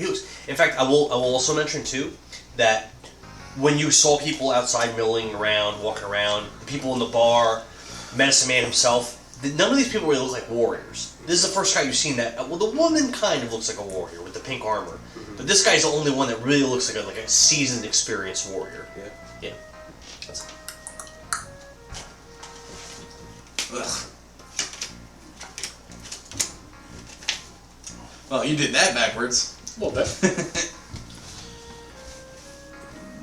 Hit me. Hit me. What was that? 18. 8. 8 hit. What, you have 8 or 18? Stay. That's cool. What is it? 6s? Hit me. They say to only split 8s and aces. Stay there. Here. 17-ish? 7, 17. I'll stay on that too. So we got 17. So we push there, when? So we're down 2 grand. 1,500. Oh, 2 I grand. still win 1,000. Shit. So yeah, you know what? Before you keep going, the orc says, "Ugh, I've only got 1,500 gold left at this point. I don't know if we can keep playing." Looks like this is the last hand. All in. Alright, last hand. All in. 1,500. Last bet. But you can't bet 1,500 if he only has 1,500. So 750 each. See. Oh, okay. 7, yeah. Okay. 7, Alright. each. So 9, 8. Come on. Damn it. Ooh, 18. 2. Oh, okay. Okay. What do you got, Joe? 18. No, 14. Stay. 4 more. 8, 18. Damn it! Push. You lose. So he's up. He's up 750. So, well, it was fun playing with you guys, but I think I'm gonna call it a night. Oh, but baby. He's gonna start packing up his stuff. Get ready to go upstairs. Hookers here now? Is that what happens next? That's what happens next. Soren's going to thank this gentleman for the good time. Nuts. You know, and so who are you? Pure blood. I serve the medicine man and dogs. Where are you from, Pure Blood? There's an island to the northeast of Thaddeus. Shatia? No. Monoria? I don't think my island has a name. Oh. It's part of Thaddeus. There was a dragon that kind of had my people enslaved. About a quarter century ago, this group of warriors, they came. The king here was one of them, actually. A group of warriors, they came, they killed the dragon, and it released my people from their bondage. And we all went our separate ways. Oh, you mean the Burning Fist? It was a burning fist. Wait a minute. No, they didn't kill the dragon. They ran away. They did kill the dragon, just not there. They did. Doken actually killed the dragon in Vlad's mansion, or in the capital, in the castle of Ferelden. The dragon came back? The dragon came back as a Dracolich, and Doken did kill it. I don't remember that at all. Yeah, he killed Oh, it with the ring of light. Yeah. Fucking Doken. What? What's a Dracula? You know what a lich is? No. It's a wizard that gets into necromancy, where you raid the dead and whatever. Think of, and then they What's his face from Game of... Oh, you didn't watch Game of Thrones. No, I'm that guy. and they Still that dragon. they're basically immortal and they control the dead and whatever. Zombie And dragon. dragons do the same. They can become Dracoliches, which is a lich. That's a dragon. And the elf king that's in the room that keeps talking like he's kind of like a little boy, he killed the dragon that had that black orc that had all his people enslaved. So And that was a prior campaign. The Burning Fist traveled to Ferelden to confront Vlad. Using the power of the ring, Doken obliterated the undead army outside of Ferelden. Marigold disguised herself and attempted to infiltrate Vlad's lair, posing as Nosferatu. Unbeknownst to the group, the real Nosferatu had already reunited with Vlad and was currently in the castle. Vlad attacked the Order of the Burning Fist alongside Nosferatu, Venomfang, King Theomir, Ajax, Nathan, and other subjects under his control. Sir Duncan and other townsfolk were prisoners, suspended in cages above the throne room where the battle took place. The Ring of Light destroyed Venomfang, King Theomir, Ajax, and Nathan.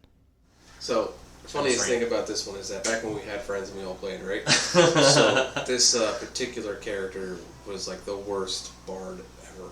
Yeah. Right? And he's the only one that made it out alive. Really? Yeah. Only one. The only one. And he fair enough to him, killed the Dracolich. He did. Right? He did. And became king of Ferelden, which is the other continent that we were, or sorry, Thaddeus, and he became king of Ferelden, a city in Thaddeus, and was the only person left. Yeah. Doken and Kevlian look at one another, sharing a victorious smile. Crash! The ceiling above and floor below them begins to rip apart. They both take a step back, and the Order of the Burning Fist witnesses a horrifying sight. Blackness. A dark, swirling ball of nothingness creates a vacuum, sucking everything nearby inside. Marigold, Kevlian, and Gragas are all sucked into the void. Kevlian uses his last moment in this dimension to shove Doken out of the way. "No!" shouts Odoacer. "We must stick together! Guys, I'm coming!" He leaps into the vortex. "Dimension door," says Doken. He teleports out of danger and back into the throne room. The black hole dissipates and all grows eerily silent. Boom! Sir Duncan rushes back into the throne room, slamming the doors open. "What has happened? I heard a great commotion from the dungeons. Is all right here?" Doken's skin is pale from his brush with the black hole, but he regains his composure. Everyone is gone. "Gone? What do you mean gone?" Sir Duncan briskly walks up to the shaken half-elf and looks into his eyes. "Please, we need your order to help Ferelden recover from Vlad's evil. We need your strength. Please, tell me what happened." The others that Vlad held prisoner enter the throne room. There are now dozens of men and women surrounding Doken. "It was Vlad," Doken answers, looking away from Sir Duncan and down at the ground. "Did he revive himself somehow? How did he do it? Damn it, what happened? Tell us!" A thought occurs to Doken. Doken looks up at Sir Duncan, straight into his eyes. Vlad was feigning defeat. He cast a spell and vacuumed the others into another dimension. Then he tried to kill me in single combat. "You defeated him?" Sir Duncan eyes Doken Swiftwater suspiciously. "Alone?" "Yes, I slayed the vampire Vlad. I saved Ferelden." "But he was so powerful. How did you..." Sir Duncan starts to ask. Before he can finish, one of the other prisoners yells out, "Doken, savior of Ferelden! You delivered us from evil!" Another prisoner exclaims, "Doken the Righteous! You saved us all! Thank you!" There is a clamor in the throne room as each prisoner rains praise on Doken, congratulating him for the victory. Sir Duncan draws his sword and raises it in the air. "Doken Swiftwater! King Theomar left no heir! We need someone strong to lead Ferelden through these dark times!" Sir Duncan kneels in front of Doken. "Your Grace, you are the one destined to bring us into the light. My sword is yours, in victory and defeat, from this day until my last day. All hail King Doken, the Righteous!" And in unison the crowd, "All hail! King Doken the Righteous! King Swiftwater!"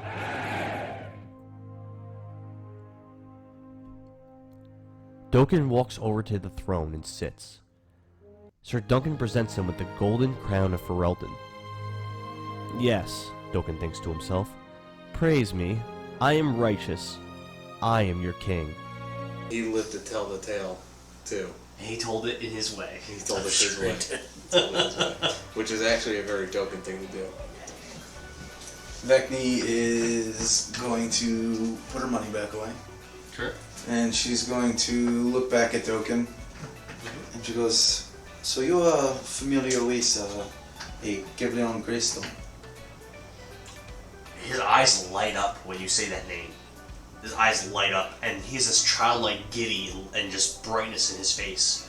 And he says, "Kevlian Greystone was my best friend, but he died years ago." "He's not dead. I saw him die. He died in front of me." He's here." Doken looks around the room. "Not here. He's in Queen's Grace." It's impossible. I saw him die. "Did you see him die? Did you Yes. find his body?" Well, no, I didn't find his body. I saw him get sucked into a black hole after we killed Vlad. Could the black hole have taken him here? No.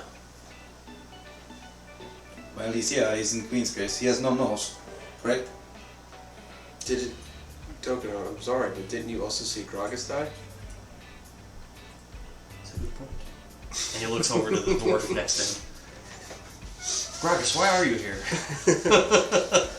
Oh, I didn't write that in there. Sorry, guys. Yeah. The one they call Odoacer is back too. Oh, I've spoken with him many times since he's returned. And Kevlian is the big Plot shock. hole, get mace. Kevlian is the big shock. What an asshole. Yes, Woundred is also back as well. I kind of remember him, not really that well. It seems like the Marigold Mandred is here in the bog. She's one of my, yeah, but I've been visiting her since You she saw her returned. go in So the how is it black that hole you too. don't realize that Kevlion, or is this just a Dan Kevlian. forgot?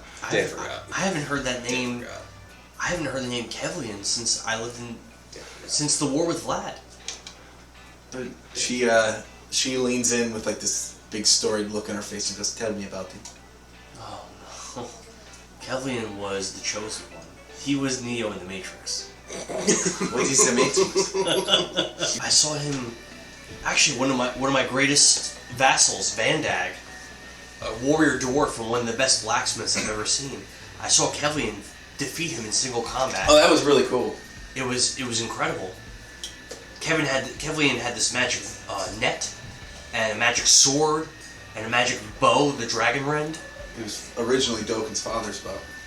That's how I remember it. It was Doken's father's bow. What was yours? Doken's dad gave it to me. In front of Doken. He's talking about how great Kevlian was, and that he was one of his best friends, and he saw him in battle. He saw him fight against Vlad. He saw him fight. Did you see him fight Kakarot? No, he didn't see that. He saw Kakarot. He saw him beat Vandag. No, Kakarot.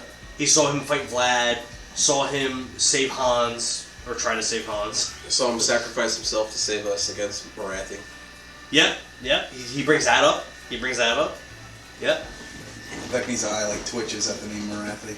And actually, what he actually describes exactly the scene that you saw in your nightmare of your son dying.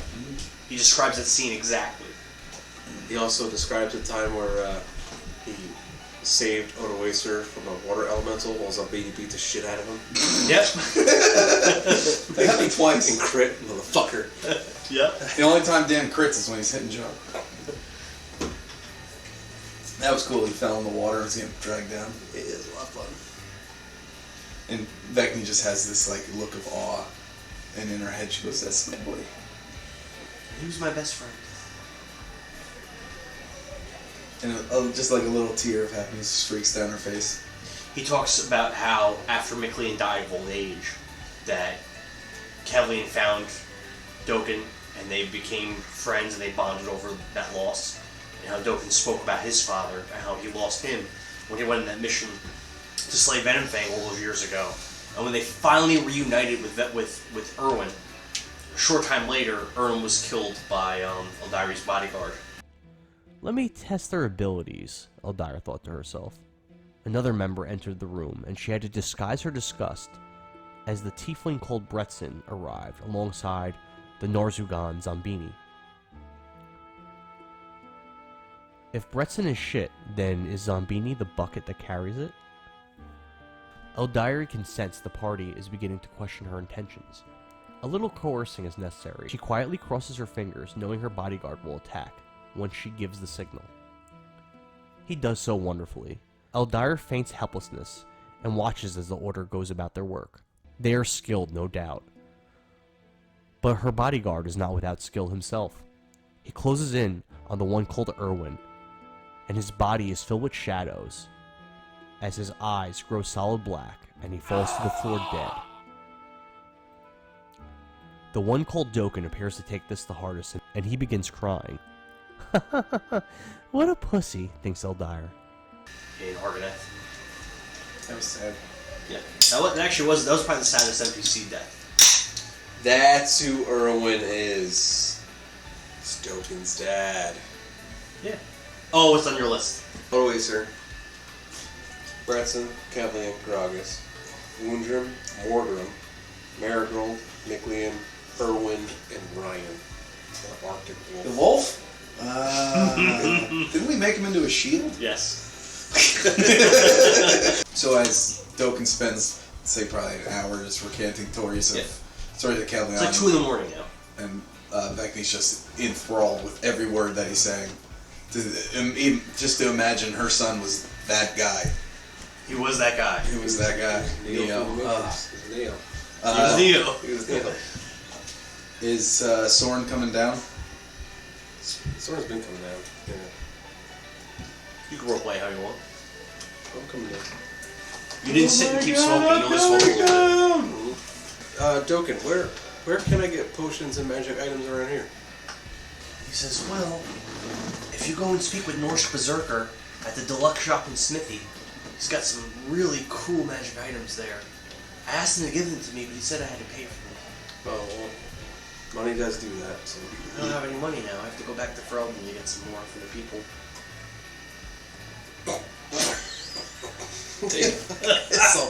Just says it too. What a piece of shit.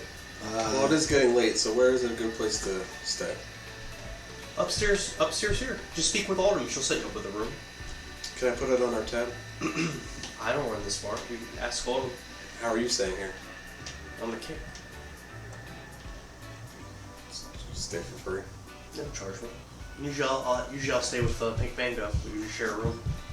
Pink Mango? And he motions over to the woman with the pink armor and the big tits breasts and the big butt. and the big ass. She's got these really thick lips. Her skin is. She's not black, I know that but she's like Dogen's your stepfather. super tanned. You would now. Super if it tanned. hasn't been said. Like, Pretty sure now. Yeah. like you don't have like white, black, Spanish in this world, but she definitely wouldn't be like a white person. Like she's Not more black. like She's Latino. we say like a middle, Latino or Middle Eastern or something like that. Has like that kind of a skin color. It's got me. Well, after Very demure. the few hours and the drinks, Vekni just looks at Sorin and goes, Sorin, isn't he married to your mother?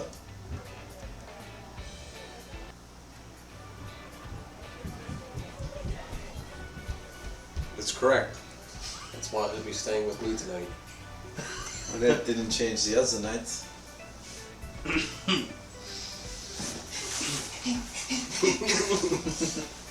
Duncan, perhaps it'd be best if you stayed with me tonight. Sure, Sorin. Or I'd like to catch up with you. That sounds like a great idea. But Melvin has to stay in the room with us too.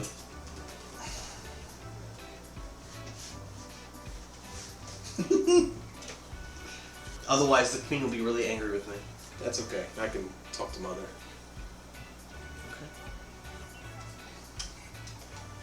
Isn't that right, Melvin? Melvin nods, my lord. Yeah. Goddamn right, don't forget it. I look forward to our contest tomorrow. As do I. What contest? Magic illusion contest, I guess. I don't have illusion spells, so I'm gonna have to pull this out of my butt. The minor Yeah, illusion. my name Yeah, illusion. minor illusion. I'm sure this dickhead has a fucking 9th level bullshit where he can cast wish and be like, oh, if this happens. Mm. Yeah, or they just have major illusion. major illusion. Time for bed. Come, Token. Sure. You guys taking a long rest? I mean, I will. I'm sure Token has to as well. So I'll stay up at the bar for another 2 hours, but I don't need to roleplay anything. So Doken and Melvin follow Sorin upstairs. Oldrum and the 6 Ferelden guards also go upstairs, and they stand outside the room. Damn, they don't need to sleep. They stand outside the room while the kings and Sorin sleep. Are you gonna do anything at the bar? Or No, I only need 4 hours long rest, so. you're gonna stay up drinking for like a couple hours and then go to bed? Yep. There's no rolls or checks or anything. Alright, Vekni goes You guys are upstairs safe. and she tries to go in the room that Sorin went in. As you try to walk into the door, this dwarf he's got his armor is brown, his beard is greasy, and you could detect even as you approach him from a few feet away, you could smell this odor of. Have you ever walked in somebody's house that like they have animals and maybe like a bunch of cats, multiple cats, multiple litter boxes. Cat They don't piss? clean the litter boxes that well. What's that? Cat piss? Yeah, it's that disgusting cat piss, cat shit, dirty litter box smell. You could pick that up coming off of him, and he puts his hand up to Vekni. He says, "You aren't permitted to enter. Get the fuck out of here. Get the fuck out of here." That is my This is the king's room. I don't want to hear it. Get the fuck out. She grabs the doorknob. She goes, I'm gonna go in. He blocks your way. He's standing in front of the door. Can I push him out of the way? You can. You try. Alright, I would like to try. Alright, roll priority.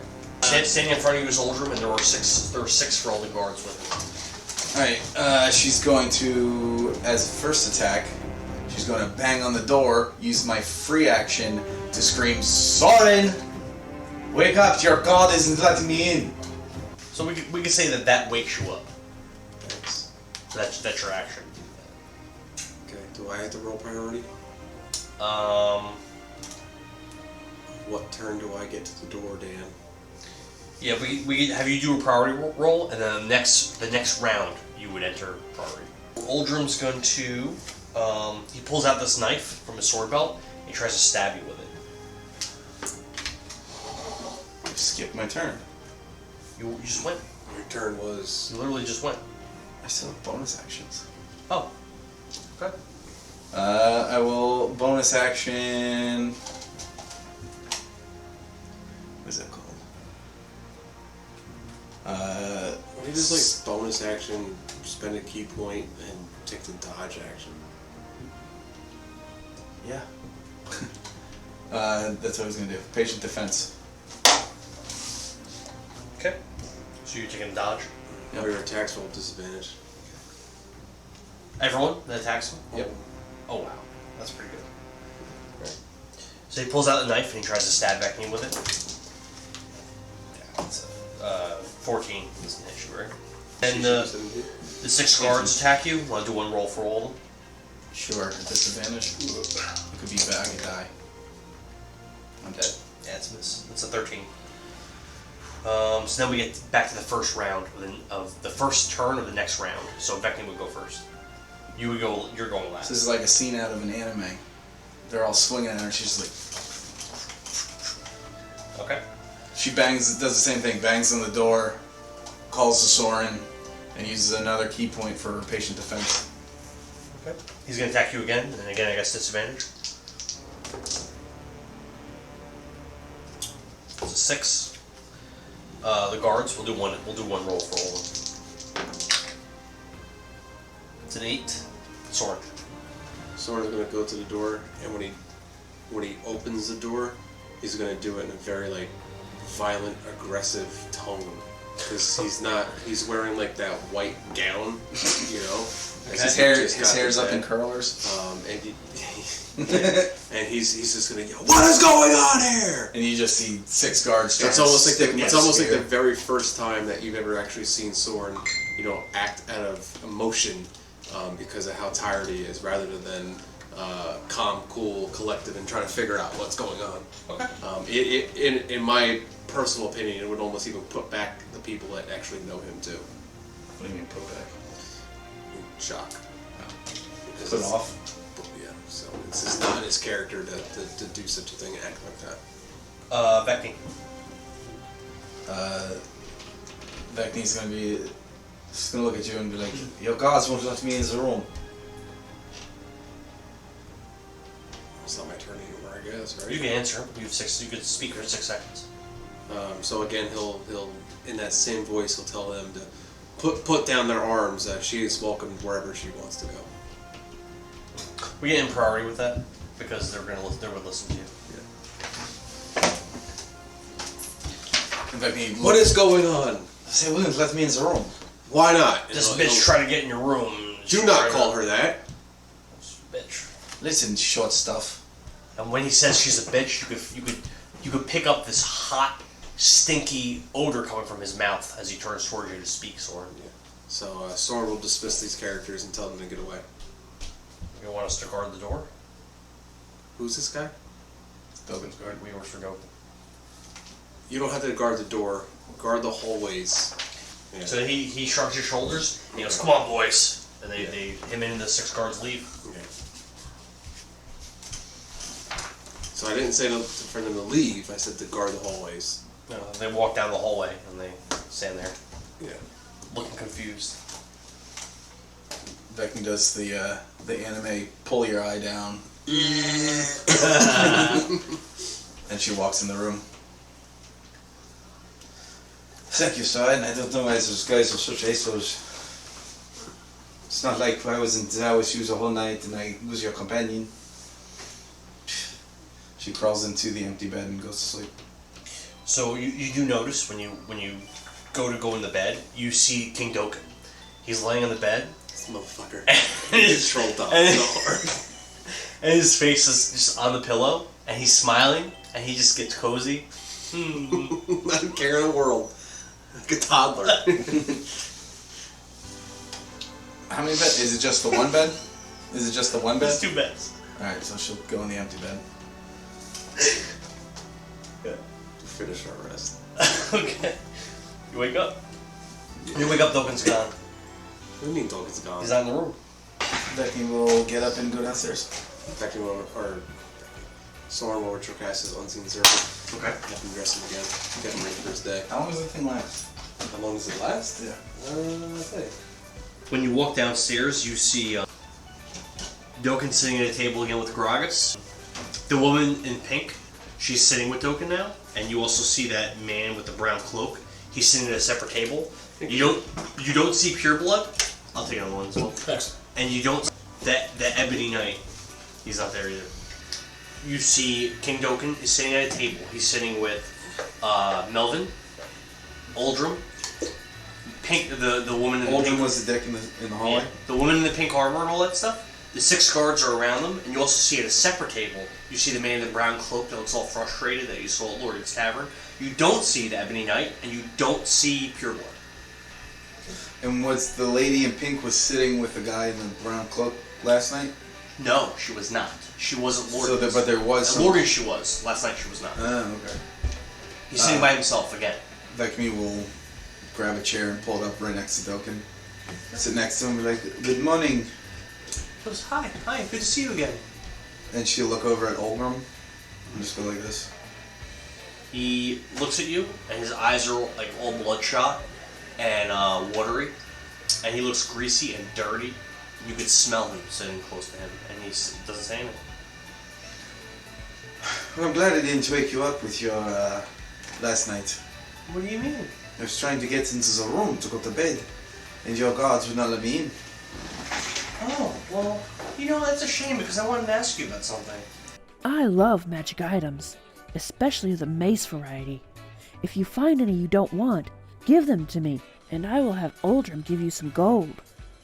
Well, perhaps now is a time to test our illusions. What shall we wager this time? Well, how about this? As if this is something that we've done before. I'll be honest with you, Sorin. For a long time, I've always been jealous of you. Do you counterspell? Of you. Of course. Well, you are the master of spells in Ferelden. Yeah. And you serve the king and queen, who I adore. But I've always believed that I'm a better mage than you are. Oh? Oh, shit. You should fight him. So, how about this? If I win this contest, you surrender your title as master of spells to me. An illusion battle? That's not fair. If you win, name your price.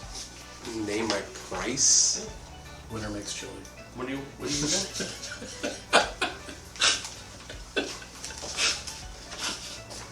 You said that so matter of factly. God, hold on, I gotta text my girlfriend. Make chili. The title could be worth a lot. I don't know if you can afford it, to be honest. What is that you desire?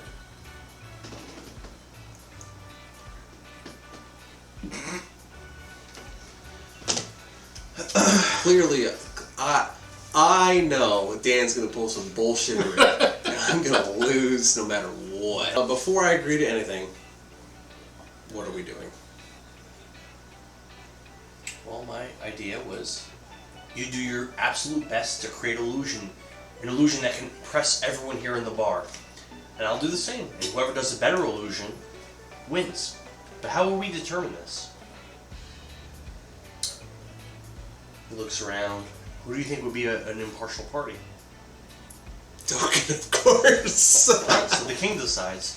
And I'll tell you mechanically, we're going to do an Arcana check. An Arcana check to see who Doken just... Yeah. Doken's thing likes better? Yes. Okay. How does that work? It's mechanically, it's how it's going to work. We're both going to roll Arcana, whoever rolls higher. Portents, you got a 20. But Doken decides, but it's going to just... It's whoever wins the roll wins. Oh, you'll win. I mean, yeah, I don't think I could lose, actually. Because you're fortunate? Yeah. I literally have a crit 20 right now. Oh. So, What's the other portent? 18. Oh. I said that at the end of my rest. I said I rolled 20. I remember the 20, yeah. 20 and an 18. We'll do critical roll, too. What is your modifier? Plus 4 for intelligence. You could lose. Plus 7. Plus 7. Yeah, you'd have to... Here's Joe's roll. You would also have to roll a crit 20 to beat me. The only way you can actually win is to roll a crit 20. If you roll 19, you still lose. Wait. What? Use your portent, give him an 18. Oh, because you're portent. Give him an 18. Oh, yeah. Yeah. Oh. Mathematically, you can't win. Okay, mathematically you can't win. Okay, yeah, I take that back. You use $1 million gold. That's my price. Woo! It's getting spicy. We're gonna buy I a named my whole price. kingdom. I named my price. How much? 1 million gold. Well, I don't have that. Well, Save your life. okay. I want you to know. So I've already told you before that Melvin's a wizard. Yeah. So he also has portent. See, there's the bullshit. But no, we'll be fair. We'll be fair. Not Not all I'll wizards get portents. He has it. But I will roll the portents in front of you. I don't even know what's going Is that on. fair? That's all bullshit. Is that fair? I'll roll it in front of you. Can you wait? See? Can you portent a portent? Why not? I don't know. Can you? Because it has to be done before the roll. So then it takes place of the roll. So then no, you couldn't. I guess it would just cancel the rolls out. Right? So if you try to change my roll, and I try to change my roll, and then you try to change your roll, and I try to change your roll. I think it would be whoever portent first. Do it now. Well, I guess you know what my portents are. Yeah. I don't know what your portents I'm are. gonna roll them in front of you. You're gonna roll your portents in front of me? Yeah, they're unmodified, right? Alright, and I won't make it unrealistic with the price of gold. I'll make it not the price of gold and make it something else. It's a D10. What? What'd you roll? Or D8. Well, there's a 15, so I already beat that. What is it? 10. 10? Ah! Yeah, so both my portents beat yours. Yep. So if he uses both his portents, one to make his a 15 and one to make yours a 10, and use both your portents, what happens then? I mean, I guess my question to you is, Probably just cancel. Do you want to go outside and fight? do you have silvery barbs? I can tell you. I'll have to tell you that. You know he's a wizard, and you know that he is your rival from Ferelden, and you have the same school of wizardry. So he's very similar to you. So the problem with actual portents then is you replace your rolls with this, and rolls don't happen. I think if we both did it on the same rolls, it would just not happen. I think we would cancel each other out, and the actual rolls would stand. You've been told. Yeah, but not all wizard schools have portents. Yeah. Okay. Because you're familiar with him, and you know that your training is very similar to his, which kind of makes sense. That does make sense. It says, based on the text, the first person to use the ability would be able to replace the roll with his portent. The second person attempting to do so would be unable to because the ability only replaces the original roll. So is it going to be based on priority? I guess that's what's based on priority. Yeah. So you can't based replace on what a he portent said. roll with a second portent roll. So I was wrong. So my ruling's wrong. The second, it doesn't cancel each other out. Whoever goes first wins. We only has two. I'll make my portent for me to go first. Yeah. You can use. Hold on. You Well, if can he wants use. to do the same thing. Hold on. Yeah. You can use your portent on your initiative roll. You can use your portent on your initiative roll. And then we only have one portent each, but I still go first and I win. Why do you still go first? You can't win. You can't win. What? Because you can't win. It's like this. He wants to use his portent on his initiative roll. Okay. And I'll use mine on my initiative. You can't. Oh, so he goes first. So I go first. Baby. because I go first. But then you only have one portent left. And so do you. All right, so let's do that. It's over. You lost. You lost. He has an 18 and a 20. You have a 10 and a 15. Yeah. So what are you doing specifically? He's gonna use his 18 on his initiative. Yeah, I'm gonna use my 20. Yeah. Yeah, and then he's gonna use his 20 on his Arcana. But it's gonna be a really small show, but it's gonna be amazing.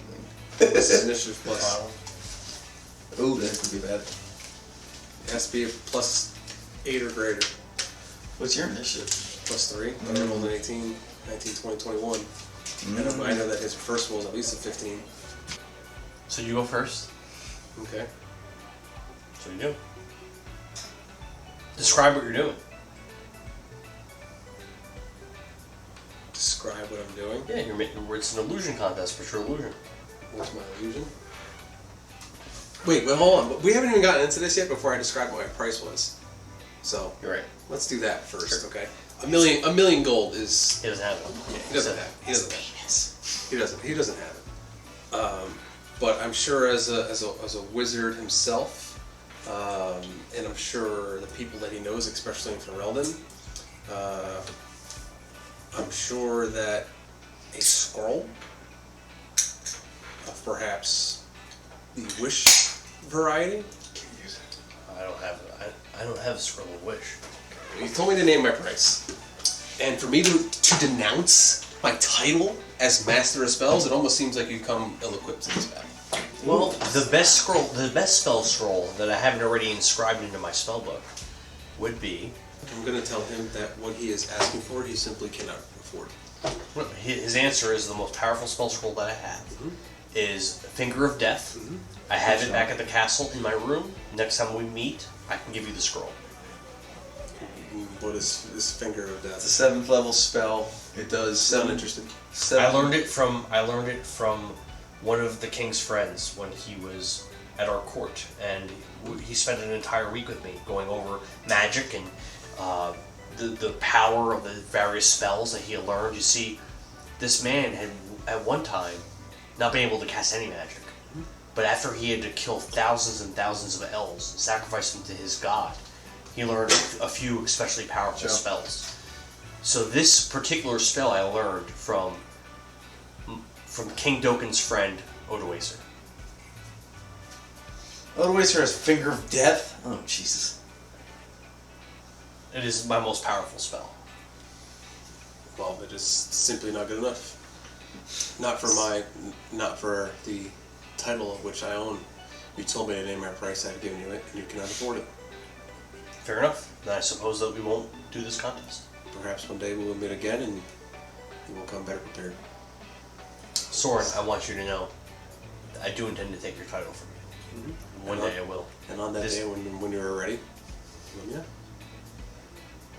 His expression goes cold for a second, and then it goes back to the jovial expression he had. Until then, if you wouldn't mind, I could use some nuts. These nuts? He goes and gets you some bar nuts. Yeah, thanks, brother. Appreciate you. My lord. Thank you. So let's go get breakfast. There's no food yet. Oh, no, I couldn't risk falling for your fucking bullshittery, okay? Because I'm sure that whatever I did anyway, you're gonna do some nonsense. And Is that how I've been doing it? Yes. Yes. Really? All of a sudden, Really? all of a sudden, I meet a fucking wizard with fucking portents and shit. Perhaps let's do this then. Perhaps let's do this. Let's not make the wagers so grand, right? Maybe this could be more of a wager of pride. Okay. I can still give you something in return. Perhaps you can give me something in return. Okay. And I will show him my wizard spellbook that I have.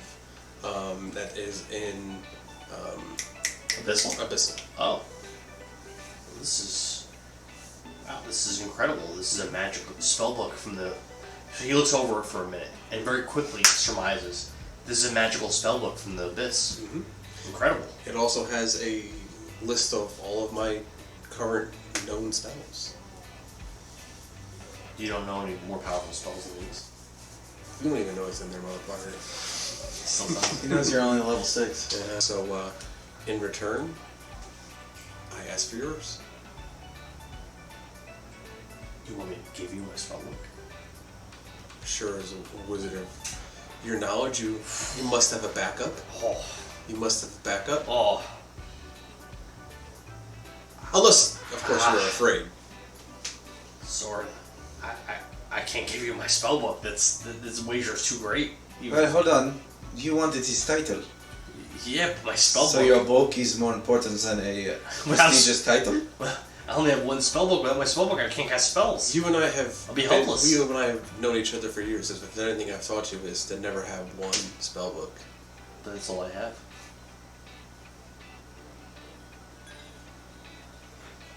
Roll persuasion. Do you see? Let me get high. Yeah. He doesn't want to give you an 18. So he doesn't want to give me his spell book, but he wanted me to write out his title. My Yeah. title. Oh, okay. Alright, gotcha. Yeah. Right. So I'm not using my portents on this. You can? I'm not. So persuasion. It's a +4, and I rolled a 2 + 4, so 6 total. So He declines. he declines. Enjoy the rest of your day, and he goes. Anything else I can get you, my lord? That is it for now. So there's no real food here. Let's go get something to eat and leave this dingy bow. Yes, I agree. Your Majesty, and she tips her hat. She gets up and walks out of the bar. Duncan, we will rejoin Pleasure to you. meet you. We will rejoin you when we will go to meet Marigold? Marigold. Okay. For now, we're gonna go get some potions. Okay, sounds good. So yeah, we go get. She flips off Olgrim again. He doesn't say anything. He just looks at you with his bloodshot eyes, his greasy, I'm gonna dirty get attacked face. again in the night. I'm gonna get attacked by this fucking dwarf. I don't know who this guy is. So you would be aware from Vess that he betrayed. How much do you want me to say? Dan, I played one session of her one shot. Even I don't know it. So Vessiesh was able to convince him pretty easily, because he was kind of already on the side of your mother, Okay. to betray the king of Cascaroon, and he played a very pivotal role in what transpired that night. Which was The murder of the royal family Cascaroons. Who was and the that? destruction of The the dwarves. castle. Who were that? They were the rulers of Casperum. I don't remember what their names were. King Thorgrim, That's it. Queen Hasla, The brother Prince of Morgrim. Vess killed like all of them. This committed a genocide against the dwarves. She's a bad guy. Yeah, she's a bad guy. Someone was asleep. Sorin fell asleep early. So again, there's these shitty wooden buildings up against the cave walls. Some of the buildings have signs above them, shittily written wooden signs. Titles on the buildings that are labeled are just Medicine Man's quarters. There's the Cannabis Cafe and Inn, where you guys just left from. Community Outhouse, Deluxe Shop and Smithy, and Dawghouse Jail. That's it. There's no food. Not that you see. Well, I had some nuts. You're nuts. You ate these nuts. I guess the blacksmith or whatever it was. Deluxe Shop and Smithy. There you go. You walk into this small wooden building, and there's a man there wearing an apron, a brown apron, and he's human. He's got white hair, but it's like it's balding, kind of like how my hairline is. It's like way far back. And he, when you guys walk in, he kind of nods to you and he goes, "Cheer and beer." And you see he's chewing at some kind of leafy substance, and his teeth are all stained green. There's all green around his mouth. And just So when he says cheer and beer, I say smoke and joke. he smiles. I like that. Okay. So my You friend. know what? 5% off my prices for you having such a good jovial nature. Oh, well, thank you. Was that like the sweet leaf from Game of Thrones? Kind of that. Yeah. See? You guys remember dyeing the people's mouths? Red, right? I don't remember. Red or purple. So I heard you're the place to go for potions and some magic items. Got some items, some potions, some scrolls. What do you got for us, bud?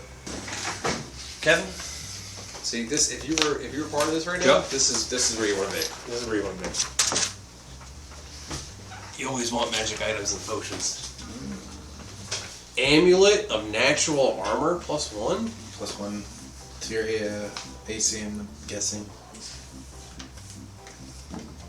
Arcane scrolls, read magic, mage armor, and silence. Silence? Oh, that's good. I might head back to that guy. For silence? Silence. You just can't cast spells. Divine scrolls cure light wounds, divine scroll flare, and heat metal. Heat metal's really good. Sword augmentation, +2 weapon, ghost touch, 22,000 gold. Sword augmentation. You want to augment your sword? Sword's broken. I don't have a sword. Does it have a sword? Do you have any swords? Care sheet does not. No. Wand of Fireball, 29 to 50 charges. That's actually really good. That's insane. That is. That's really cheap. It is. Why, do you have the same thing? Mm-hmm. Okay. Wand of Summon Monster too. You guys have the same menu. Oh, we do? Yeah. Manual of quickness in action. We looked that up first. So this book contains coordination and balance exercise at words and charge with magic. You spend 48 hours over a period of 6 days of viewers studying the book, content, and practicing its guidelines. Your dexterity score increases by 2, as does your maximum for that score. Manually then loses it. The manual then loses its magic, but then regains it in a century. Wait, So your maximum goes by 2, up by 2? So I could have 22 dex? 22. God. Holy Toledo! For 27,000 gold? That seems like a deal, bro.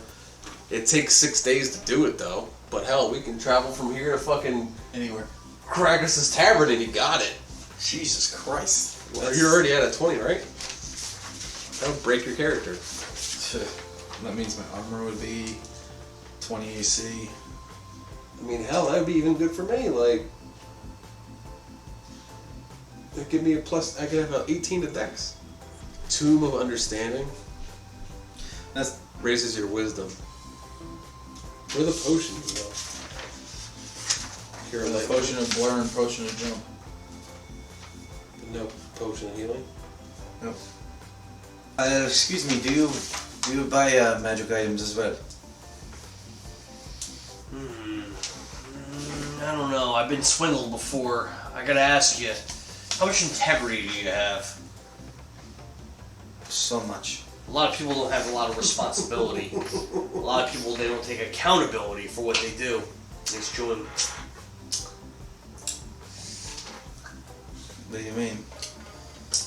Well, like I said, there's been swindlers that have been through here before. I don't know. What are you trying to sell to me? Vekni will pull out one Reaper's polearm, and she'll put it on the desk in front. What is this thing? How's this work? Can you show me? I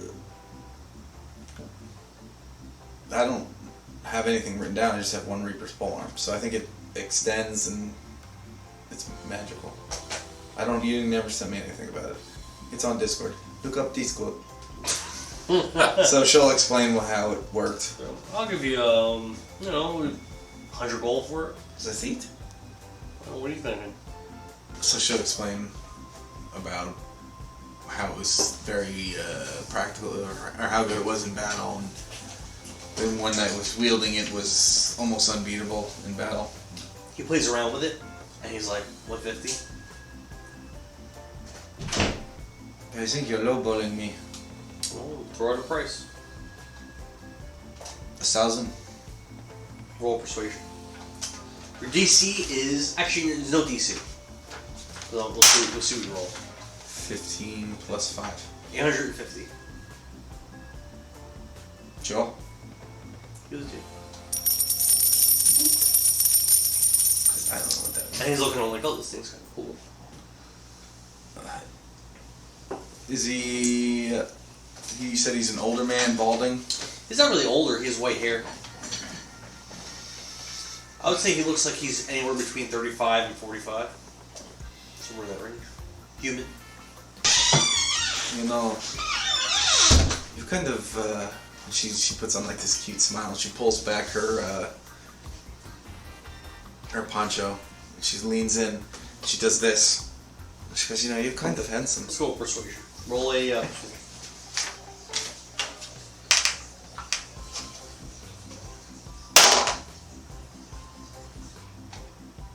12. He comes from around the counter, and he puts his hand on your arm, and he goes, "Oh, thank you. I think you're pretty good looking yourself. Where are you from, Les?" From are you familiar with the outlining continents from around here? Not really. I am from an island of Jatir. Never heard of that. It is a tropical paradise. Oh, you look very tropical and very like a Mediterranean. This is any things that you could do for these prices. No. Do something for you. Do something for me. Well, what are we talking? I'm pretty lonely down here. I live with the medicine man. I love living down here. Everyone's peaceful, and everybody's against violence and everything like that. And I think that's great. But I haven't had the touch of a woman in years. If you're willing to help me out with that, I can help you out with these prices. In fact, you show me a good time, I'll give you a quarter off. Any one item you want, quarter off. How many potions of blur can I buy? I'm pretty sure it says. Oh, it actually doesn't say. He has 3. 3 total? Yeah. So even if Kevin and I bought 3 each, or between the 3 3 of us? total. Okay. Well, I'll ask him if I can buy 2. Yeah, of course. So I'll buy 2. He hands you 2 potions of blur for 600 gold. Vekni, again, she's still leaning on the bar. Sure. She takes her hat off and she tosses her hair. Okay. And she goes, Well, what kind of girl do you think I am? He says, listen, man, I'm not asking you to do anything that would make you uncomfortable. I'm not asking you to do like a sexual thing with me. Fucking luck into. yeah, trying to get a discount. I just haven't had the touch of a woman in years, like I said. Well, what do you consider a touch? Go on a date with me, hold my hand, put my arm around you, and just give me that feeling of having a girl in my arm. That's all I'm asking. I'm not asking you to do anything like dirty or disgusting. Are you paying? Well, I'll give you 25% off of one of my items. So yes. Sounds like a cop to me. I don't know. She does her best like flirty giggle. This doesn't sound like Vekni. She's trying to get a deal. This is great stuff. Okay. Vekni never tries to bang dudes. No, she doesn't. But this is really good stuff. Alright. And she goes, 35 and you got a deal. 35%? 30. I'm a lady, I do not want to shake a spitty hand. She says, how about this? And she leans up and kisses him on the cheek. He's blushing and just turned beet red. 35? And she gives like the big flirty eyes. Persuasion DC 15. Oh. Go on, flash a tip. You got this. If this fails. Flash your tit, your Hey DC Joe, you goes want to give down. me a portent real When you quick? flash your tit, your DC goes down. No way. Kevin. No. I didn't hear you. As if you flash your tit, your DC goes down. It's an 18 plus 5. It's 35% off. Yeah.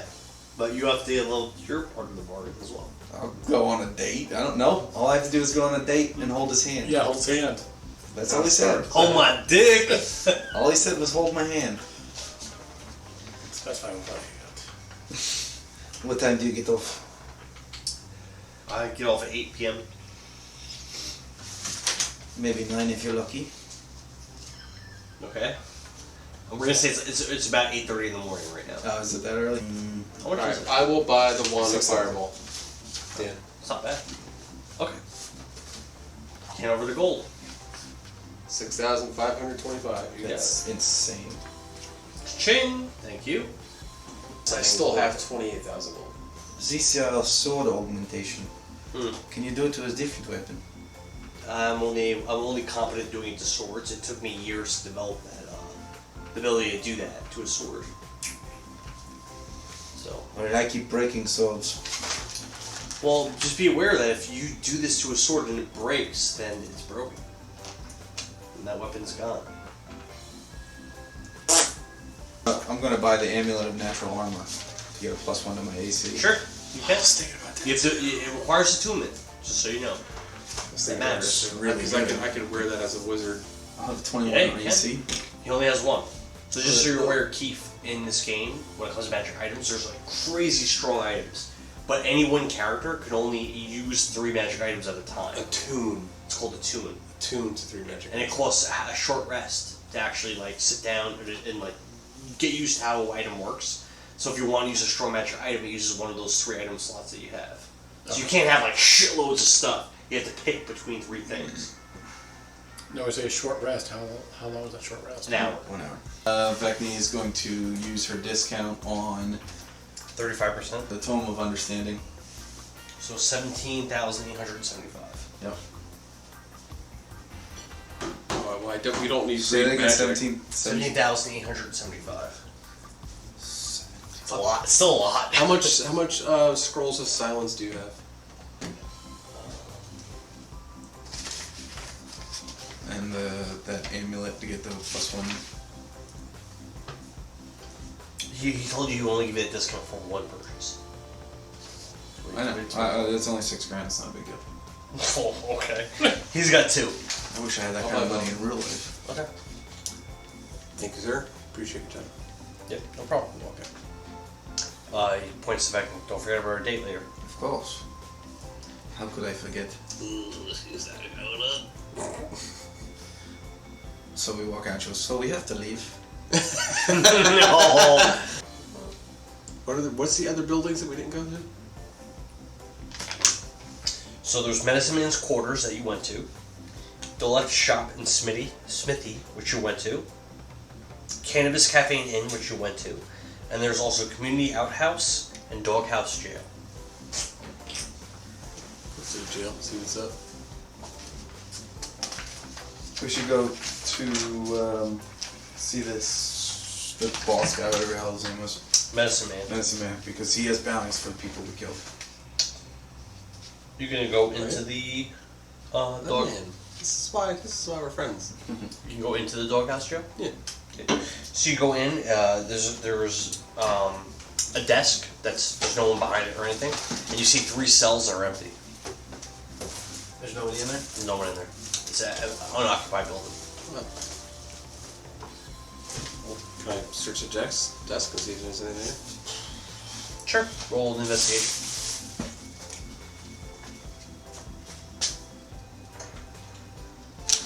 21 total. 21. You find a regular healing potion in the desk. Oh, heal potion! Anything inside the cells? A bed. Anything left behind by prisoners? You see a bed and a pillow. The bed has just a mattress without any sheets or anything. The mattresses are like kind of like bent and folded in half. Yeah.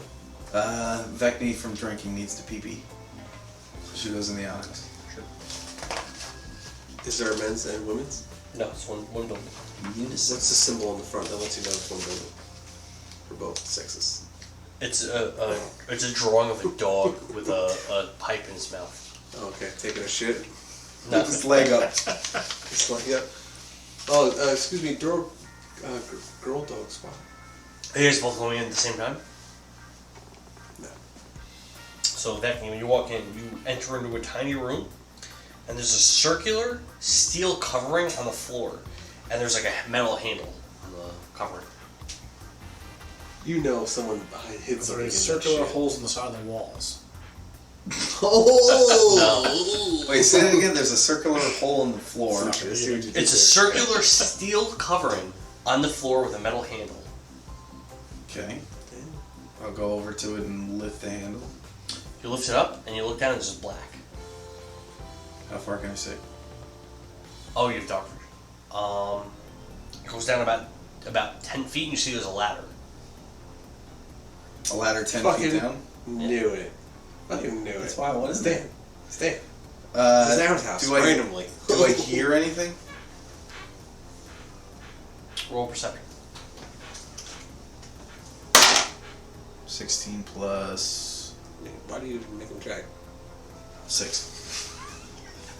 You put your ear down to Look at this, my dice. this It's hole, right there. and you don't hear anything at all. Like there's nothing down there at all. No living creatures down there. But you could see that there's like it seems like if you go down the ladder, there's more stuff. You go. Does it smell of shit and piss? No. Sorin, I need a little help in here. You got a TP? No, I can't wipe my own ass. Joe and me wants to say it. He didn't mean to eat it. But the Sorin and me like, Do it, Sorin. I'll help you, I guess. That doesn't sound like Soren. Soren would be like, ew. Let me get my unseen servant. Hold on a second. No, just come in here. There's some strange tunnel. I want to wait 10 minutes for you to cast that stupid spell. So you come in and you see Vekni standing over this hole in the ground. So there's a ladder down there. Oh. Can you send your lights down? Okay, and I'll use dancing lights. Okay. I wish I had spells. You see what looks like 120 feet in his range. it's not even a like when you put your lights down there. It's not even a dirt path. It's gravel. It's a gravel path. Like someone had actually placed gravel, and it's going off into the distance. If you climb down into this hole. Well, you know what they say. Ladies first. Yeah, alright. And the ladder's 10 feet down from Yep. the hole? Mm-hmm. Alright, I will attempt to jump to the ladder. Sure, no roll. Okay. You get down there. What is this, like a hop down, and then you can just go down the ladder? You just climb down a ladder. It's not. I'll follow right behind her. It's solidly like set up. It's not like it's taxing for you to do it. I'll right behind her. All right, so you get down there. So, what do I hear or see? You don't hear water dripping. You don't hear movement. You hear nothing. It's quiet. Is this a gravel path? A gravel path moving forward. I'll send my lights out to 120 feet. Is it dark down here? Hey, there's no lights. There's no lights? Yeah, I'll send my... Yeah, and I'll blip my owl back where we are, too. All right, so 120 feet down, you don't see anything except for a path that continues to go. Alright, so we'll just keep going. Okay. And How long would you be willing to walk? About a half hour? yeah, whatever, a couple minutes, half hour, whatever it takes. A couple minutes, half hour, it's a big difference. Is there anything on the walls? No. But this is like expertly excavated. It's like obviously a person did this. A person made this. What's the saying? Curiosity has got this cat. So 30 minutes walk, path's still going. Oh, is that strange, son? Let's keep going. How long would you walk till you would stop? Just keep going. I want to see where it goes now. How long would you walk till you would stop? Probably total hour. Hour walk. You get to the hour's done. Keeps going. Nothing changed. Nothing on the walls. Nothing changed at all. No sounds. Is there An any- hour walk. Yeah. Nothing. Well, I'll continue to cast my dancing lights for that entire time because it doesn't last that long. You don't see anything on the Oh, no, walls. it's- the floor is gravel and it looks like it's well kept. There's no weeds. It's not dirty. It's clean down No here. weeds Actually, in the the walls are ground. clean. Everything is like it's been like whoever's maintaining this is upkeeping it. Oh, this is probably going to lead to the growery Where? where they grow the weed.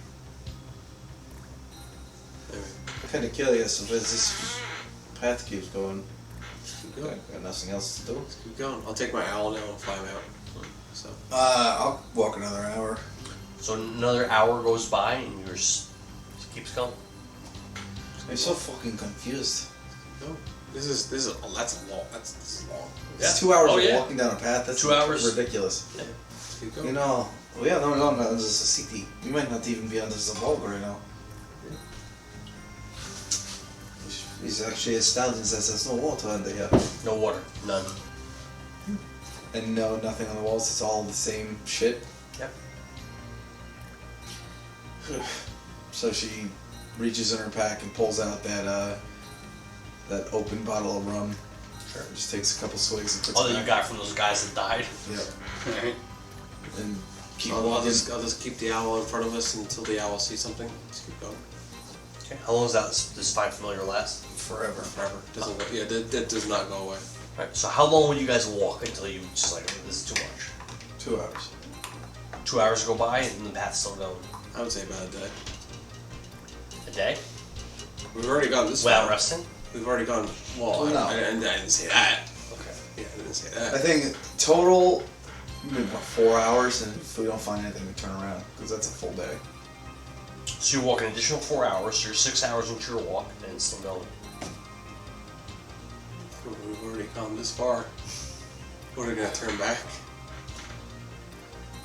I mean, I'll give Vekni some of my rations. I'll have some too. I will drink a little more of the rum and keep going. How long are you going? Another 2 hours. Another 2 hours. So we're 8 hours into our walk here? Yep. 8 hours into your walk, there's still nothing. As we're walking, can I study this tome? It's a straight path. But how does it read? It takes 6 days. No, it doesn't take 6 days. It takes 48 hours over 6 days. It says, this book contains intuition and insight exercises, and its words are charged with magic. If you spend 48 hours over a period of 6 days or fewer studying the book's contents, practice, its guidelines, your wisdom score increases by 2. I'm gonna say that if you're exploring actively, that you cannot. But if it's a pathway that's not doing anything, If you're exploring in the dark, I'm gonna say no. if it's not dark, he has his dancing lights up. I do. Are you leading him, like holding his hand, dragging him? Just walking down the hall. Then no. If he's like, dragging you, leading you, fine. That's what's going on. He says no. But if you're actually like exploring this tunnel, There's nothing to explore. It's a straight path. But you don't know that as you're going. You don't know. So no.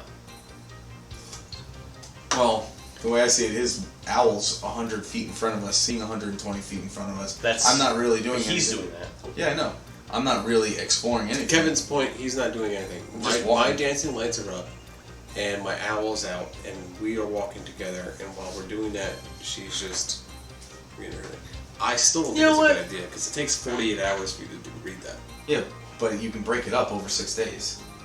So if I do X amount of hours today, I can do X amount of hours tomorrow, X amount of hours, X amount of hours. Alright. Sure. Sweet. So we're at 8 hours in already? 8 hours. And still nothing. Keeps going. Keep going. Well, I guess we're pot committed at this How point. far would you wait now until you So stop? it's 8 hours, so it's 6 p.m.-ish? It was, what did I say, 9 when you started? Oh, wait, It was I at can't. 9 I gotta a.m. go back. I got a date. 9 a.m. when you started? And we're at 8 hours now, so we're at, how does that work? It's 9 a.m., right? Yes. So we're at, what is it, 5 p.m. right now? Yeah. It's 5 p.m. right now. We're gonna keep going. Alright. Another 8 hours or so. Another 8 hours, so we're 16 hours? Without resting? And so it's 6 p.m. now. Well, we wouldn't know that, but we'll keep walking until we start getting tired. So it's 1 a.m. right now. And it keeps going. Vekni is going to just sit against the wall and sit down and be like, Sorin, this is really going nowhere. So where are we supposed to go now? Turn back? Watch, turn back to the mirror of staircase. We just see the entrance. The ladder's right there. What happened? You want a long rest? Yeah.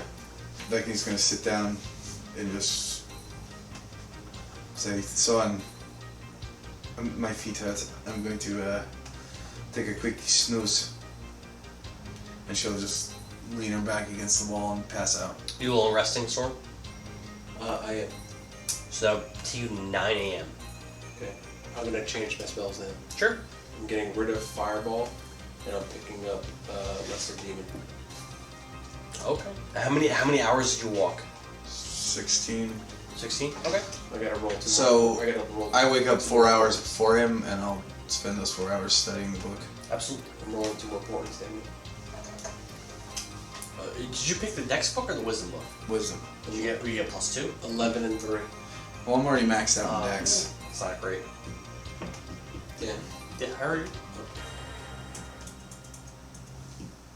Yeah, but that increases your max for Dex. I understand, but wisdom affects perception, insight, animal handling. Monks need 3. Yeah, monks is a really hard class because you need con, dex, and wisdom. Yeah. He already has max dex, so why max anymore? So, Sorin, you get up. It's about 9 a.m. Okay. I'm just saying that out loud for me. I know you guys can't really tell exactly what time it is. But Okay. Keep going. how long would you go? 6 more hours. It's 22 hours walking. Okay. Path keeps going. Can I turn around and see if we're right behind the door? Did you not? Keep going forward. 2 hours more into your walk. You find a ladder going up. Jeez, Coralon, help you. This is fucking insane. I think we just walked for a whole day. 24 hours. It has to be at least. Alright. And she'll start climbing the ladder. At the top of the ladder, there's like this. It's opaque. Like there's not an opening. So can we like push it? Sure. Does it move? Who's in lead? Vekni's. So you Ladies first. So you put your hand up there and you feel it looks like it's like dirt, but you can like move it. Okay. Like I can physically push it? Alright, Yes. I'll do that. You move to the side now. There's an opening. You see daylight. Alright, I'll poke my head out. You see that you're outside. You're near plains. To the left, you see what looks like a burned out building. Like a castle? No. That's just a building? Yeah. We're by Surf Tower, aren't we? Boom. Where are we? Yeah. That is correct. Where are we? Surf Tower. Right next to Surf's Town. Fuck, Sorin. We're by that tavern we burned down. We. That's useful. Cut through. It is. We tried to stop it from burning down. We tried to save the girl. Hey, you're just as guilty. What? So that's like, Steve raped the bartender and then Kevin killed him. Yeah, So and Sorin tried to save everybody. you did, and no one lived. No one lived. so it came from Literally zero. Sounds like a good time. I walk back to the party, like I'm like re-zipping my clothes and stuff. Wonderful. I'm gonna use my hide action as a bonus action when everyone's distracted. I'm gonna slip out the door. No one's distracted. They're all staring at you. Yeah. Yeah, they're not. No one's distracted. I said when they're distracted. Okay. Okay. The fuck just They're all staring at you guys, waiting for you to kill the barkeep. Like everyone in the room, including the patrons. Everybody's just staring at you guys, waiting to see what you do. Vekni looks at Prince.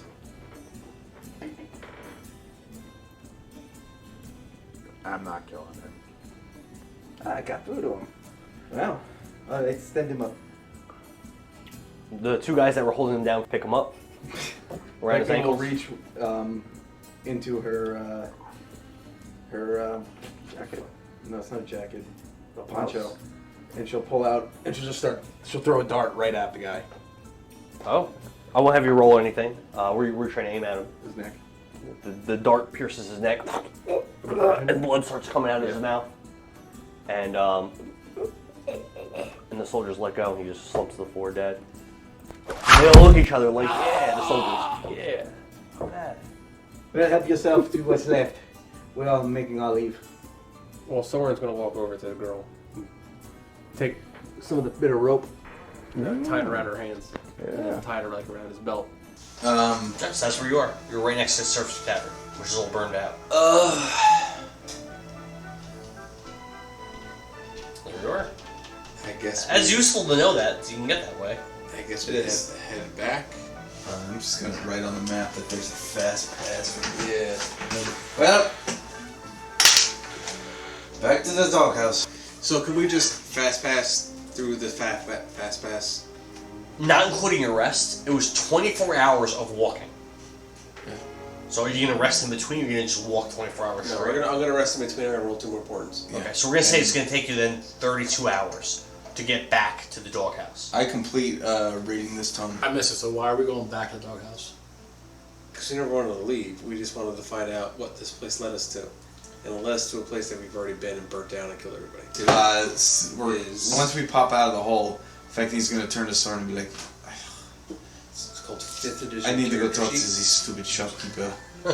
So it's probably what time would it be now? Say it's 7 p.m. So she's gonna go over to the blacksmith. Okay. She'll walk I in mean, you could just use your phone, to be honest. and she'll come up to him. But what I like about Because this is I am so it sorry. allows you to just slide You missed our date last night. and you can see everything. It was 2 days This is ago. 5 HP. And she'll explain. She goes, strength, your outhouse. There's a pass down there. See the highlight Yeah, green? that leaves to Surf's Tavern. Here are Have you spoke to him? Right, you can, like, Well, it's bubble just up. a shallow husk out there. See how, like, It looks like it was burned to the ground. Surf's Tavern's burned to the ground? That's what it looks like. Oh no. Surf's been wondering why Matrigor hasn't gotten back to us about what's going on there. Ooh. Would you mind letting him know? Ooh. Nice and clear in here. Service. Just, he owns the tavern. Good on a laptop. He's the man. He's the man in the white suit and the white fedora. Vekni will sit in and go, It's a lot easier on a big thing. I will tell him after we go out. Oh, yeah, yes, please. And she goes, I know it's only 7 o'clock, but you think you could leave early? I close the shop now. Honestly, I was so sad yesterday when you didn't show up for a date Down it says that race, so class. we can do whatever you want. Where do you want to go? Race. I mean, there's only one place to go here. And then in D&D, Well, read about we can go to the Cannabis Cafe and Inn, or we can hang out at Medicine Man's quarters. Is there somewhere to get food? So you see all these different races? They have bar nuts at the Cannabis Is Cafe there and Inn. real food? I'm starving. Nuts are real food. If you, I don't know what you're really looking for. If you want me to give you a steak or something like that, we'd have to go out to like some other town Do you guys just live off nuts? and animals that we hunt and like. So the thing about this place, about the Dawghouse, is we're all self-sufficient. How would So- you take me back to your place and feed me dinner? I can cook for you. Sure. Let's go back. Alright, so she'll go with him. So he leads you over to this really small wooden building up against a cave wall. Takes you inside. Oh, I got 5. He goes, I'll have a seat on my couch here. And there's like a 1, 2, nice little feather couch.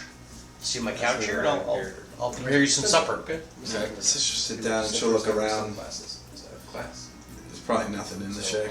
It's very small. It's very bare. All the people here are pretty minimalist, but he's cooking the meal. Some kind of a bird. Looks like it's probably a pheasant, and some green onions, and some spices, and it does smell pretty good. And he seems like he's a pretty good cook.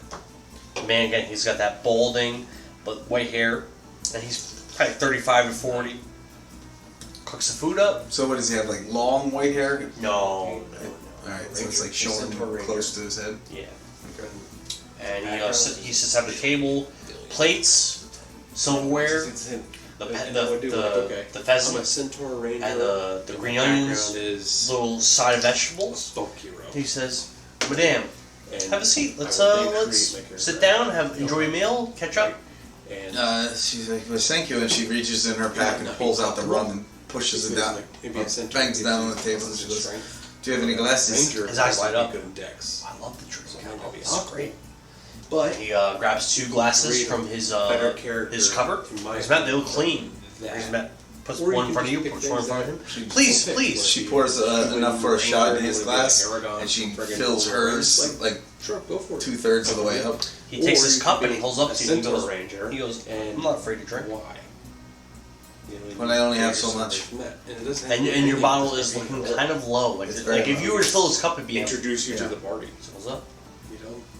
I'll check it out. She clicks her glass against And- his. No, she holds up to like. You know that you Well, I know he's level done. 5 already. You just gotta All right. do your homework a little bit. And, read into Click, it. and he goes, and he just takes it, like a shot, one gulp.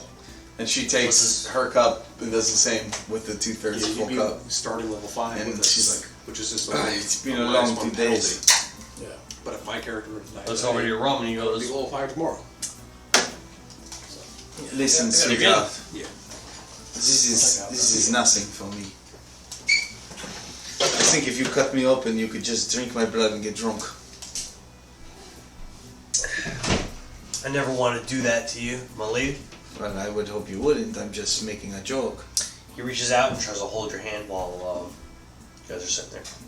She goes, she pulls her hand back first and goes, can we eat some of this bird before it gets cold? Yes. He devours his food. And she does too. And she's uncouth about everything. So is he. Fucking. He's got like grease on his mouth and on his chin just like you do. That was delicious. Wait, roll performance. Let's see how good it is. So Vekni's like, I didn't expect this to be as good as it was. And don't take any offense to this. She goes like this, looking at his surroundings. He smiles and he's like, well, when I'm dealing with a beautiful woman such as yourself, I like to impress her. And I told you. I don't expect anything, but again, he puts his hand out and tries to hold your hand. He goes, you're a beautiful woman. And I'm happy to have you here at my house. She goes, well, I appreciate that. Can you do like a pretty woman thing where he like presents it as like Ooh, another magic item. yeah, and then when she goes to take it, you can closes on her. Not a whore. He's actually going to say, Vekni, you seem a bit distracted. I've got to ask you, do you even know my name? Did he say his name? He did. I don't know. Can I roll a history? Sure. 'Cause I don't remember. DC You can make it hard. 12. 10 plus. Of course you passed. Wait, hold on. My history's a +1. No. Fail! Failed. So Vekni goes, that's not important right now. And she grabs his hand. Oh, he forgets all about that. And she goes, how about we go get a drink at the inn? Yeah, let's go. And she looks at the pheasant that's still sitting on the table and she's like, do you mind if I take some of this back to my friend Sorin? Sure, you can take the leftovers with you if you can't finish them. Alright, I'll take the leftovers. I'm full. Me too, that was delicious. So she'll take the plate or whatever and head to the inn. The Cannabis Cafe Inn, Sure.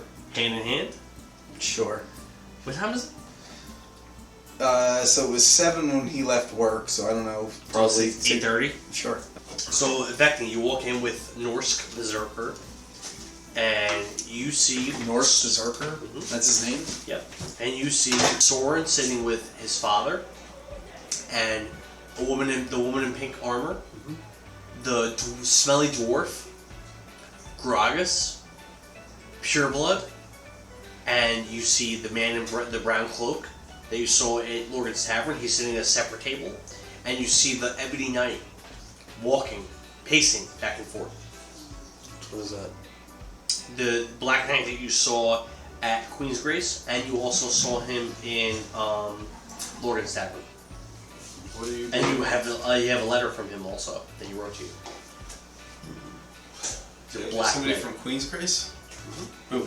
No, the black guy. The Ebony Knight. Oh, Jesus. Can I roll a history on the letter? Because I I don't remember exactly what it said, but you can roll a history. Sure, your DC. You have the letter right there. My DC's what? 15. I rolled a 15. I rolled a 15. So you'll remember that he wrote a letter to you guys specifically, talking about how he was once a member of the Silver Swords, and that he wanted to find a new leech to follow.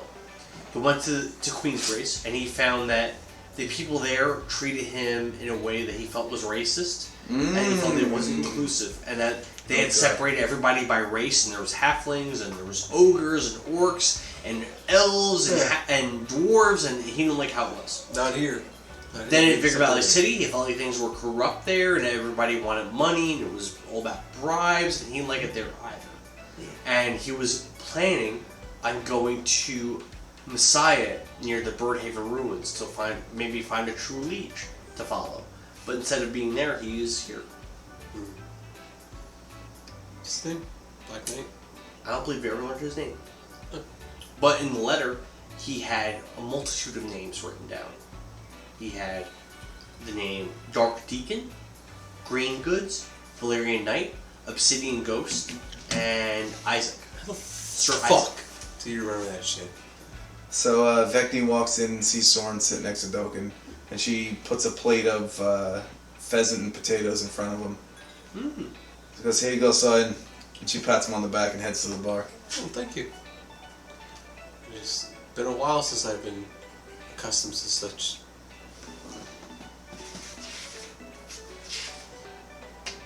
Good. Oh, I thought there was more. No, that's it. So she will get a drink for herself in Norse. Okay. He drinks it. And he's leaning back, having a good time. So And have you ever met? he reaches out to hold your hand. She ignores it and she goes, "Have you ever met royalty?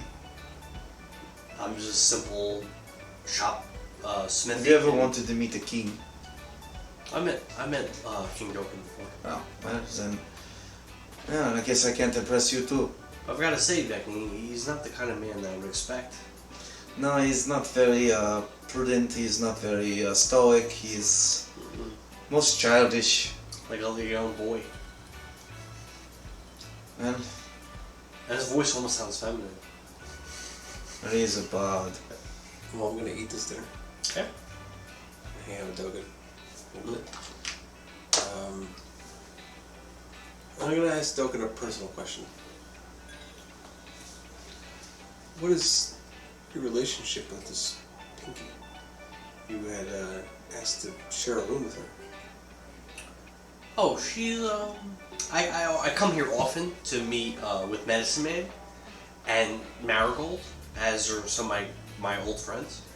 So Pink Mango, she lives here. I speak with her.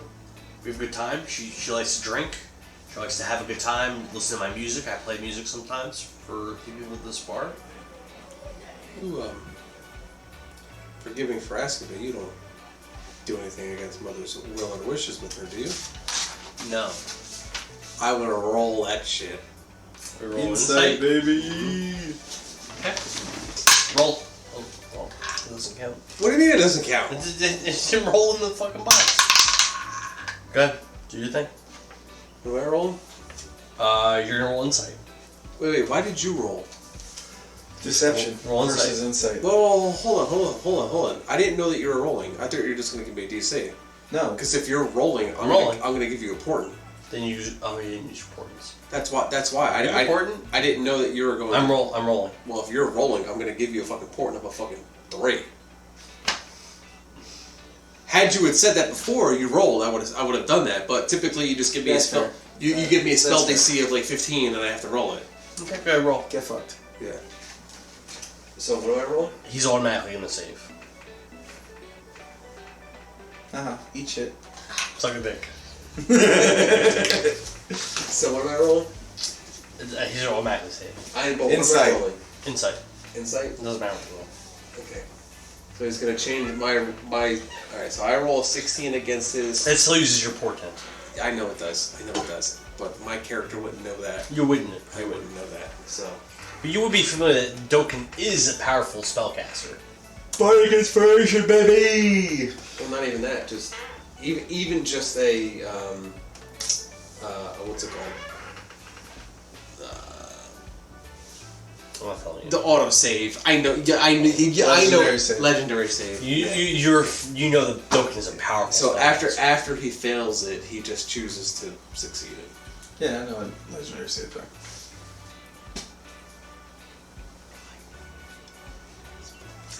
And like he said, I would never do anything to besmirch Queen Jessica's name. motherfucker! She's not your mama. Oh, he is! She's my friend. Yeah, but look at her. She's hot as fuck. She is very hot. Your mom's a fucking She's got that bad. Latino booty on her. She has nice She looks like balls, J-Lo, nice. but with bigger tits. It's fucking protruding out. Well, if you guys wanted to see Marigold, like I said, I could bring you to her. She knows a story. Okay. It's Grogus, are you coming with us? nighttime. It is. Grogus is like, oh, my ankle. How many more days do you think, bud? I don't know. Yeah, me My ankle neither. hurts. I'm gonna fucking buy that spell scroll of Cure Wounds just to cure that shit. Doken pulls out his lute, starts playing.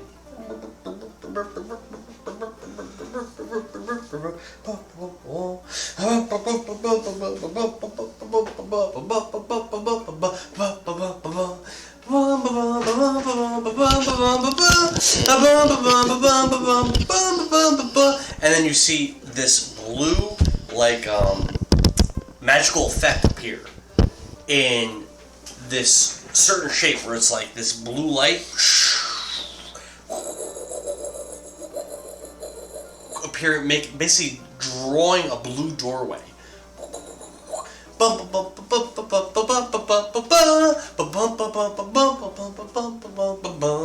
And this doorway appears in blue, like a blue portal appears.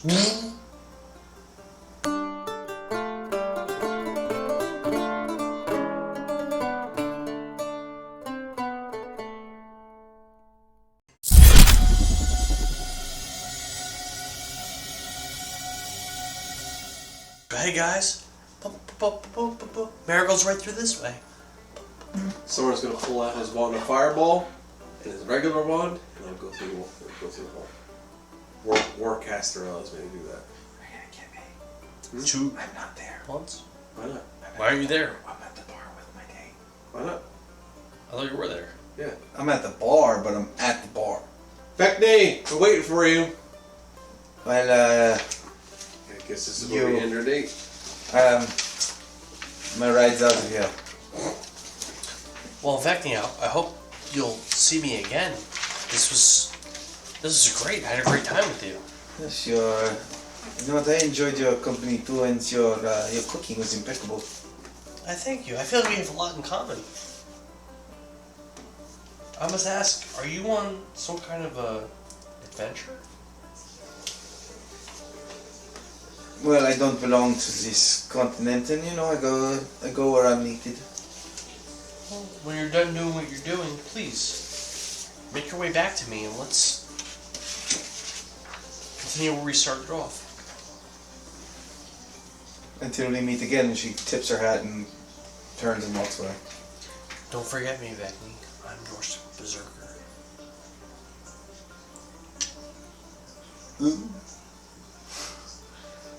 And his eyes are looking at you just like... He's got these actually very nice blue eyes. And he's looking at you like...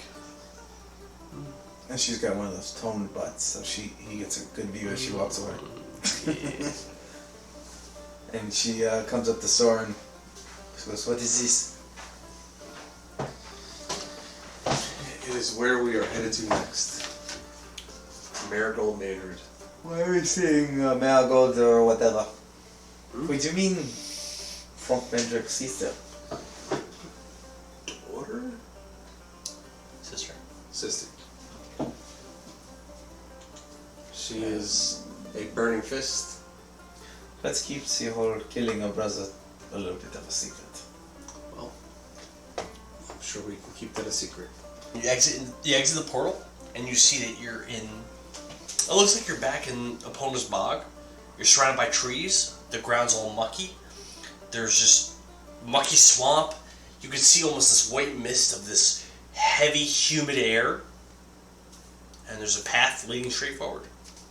Vekni walks out and goes, "Oh great, another path to nowhere." And the portal's gone. No Doken? It's midnight. No. And it's midnight? Well, you can't see shit. There is no lights. So what is your plan coming up? Unfortunately, it looks like I relied on Doken to take us to Marigold Mandarin, and this is where he led us. The all-powerful king of Aurelia. Well, why don't you call out to her? Marigold! And he'll... You know, your stepdad is kind of a fool. He really is, isn't he? You know he's fucking that pink chick. I have a suspicion. No, actually, you wouldn't. I wouldn't. Well, that's not what he told me. Well, I mean, he spends the days with her. He spends his nights with her. I mean, it's just arithmetic at that point. Well, you spend your days with me and your nights with me. Arithmetic would say we were together. Is that fair? But we don't share a bed.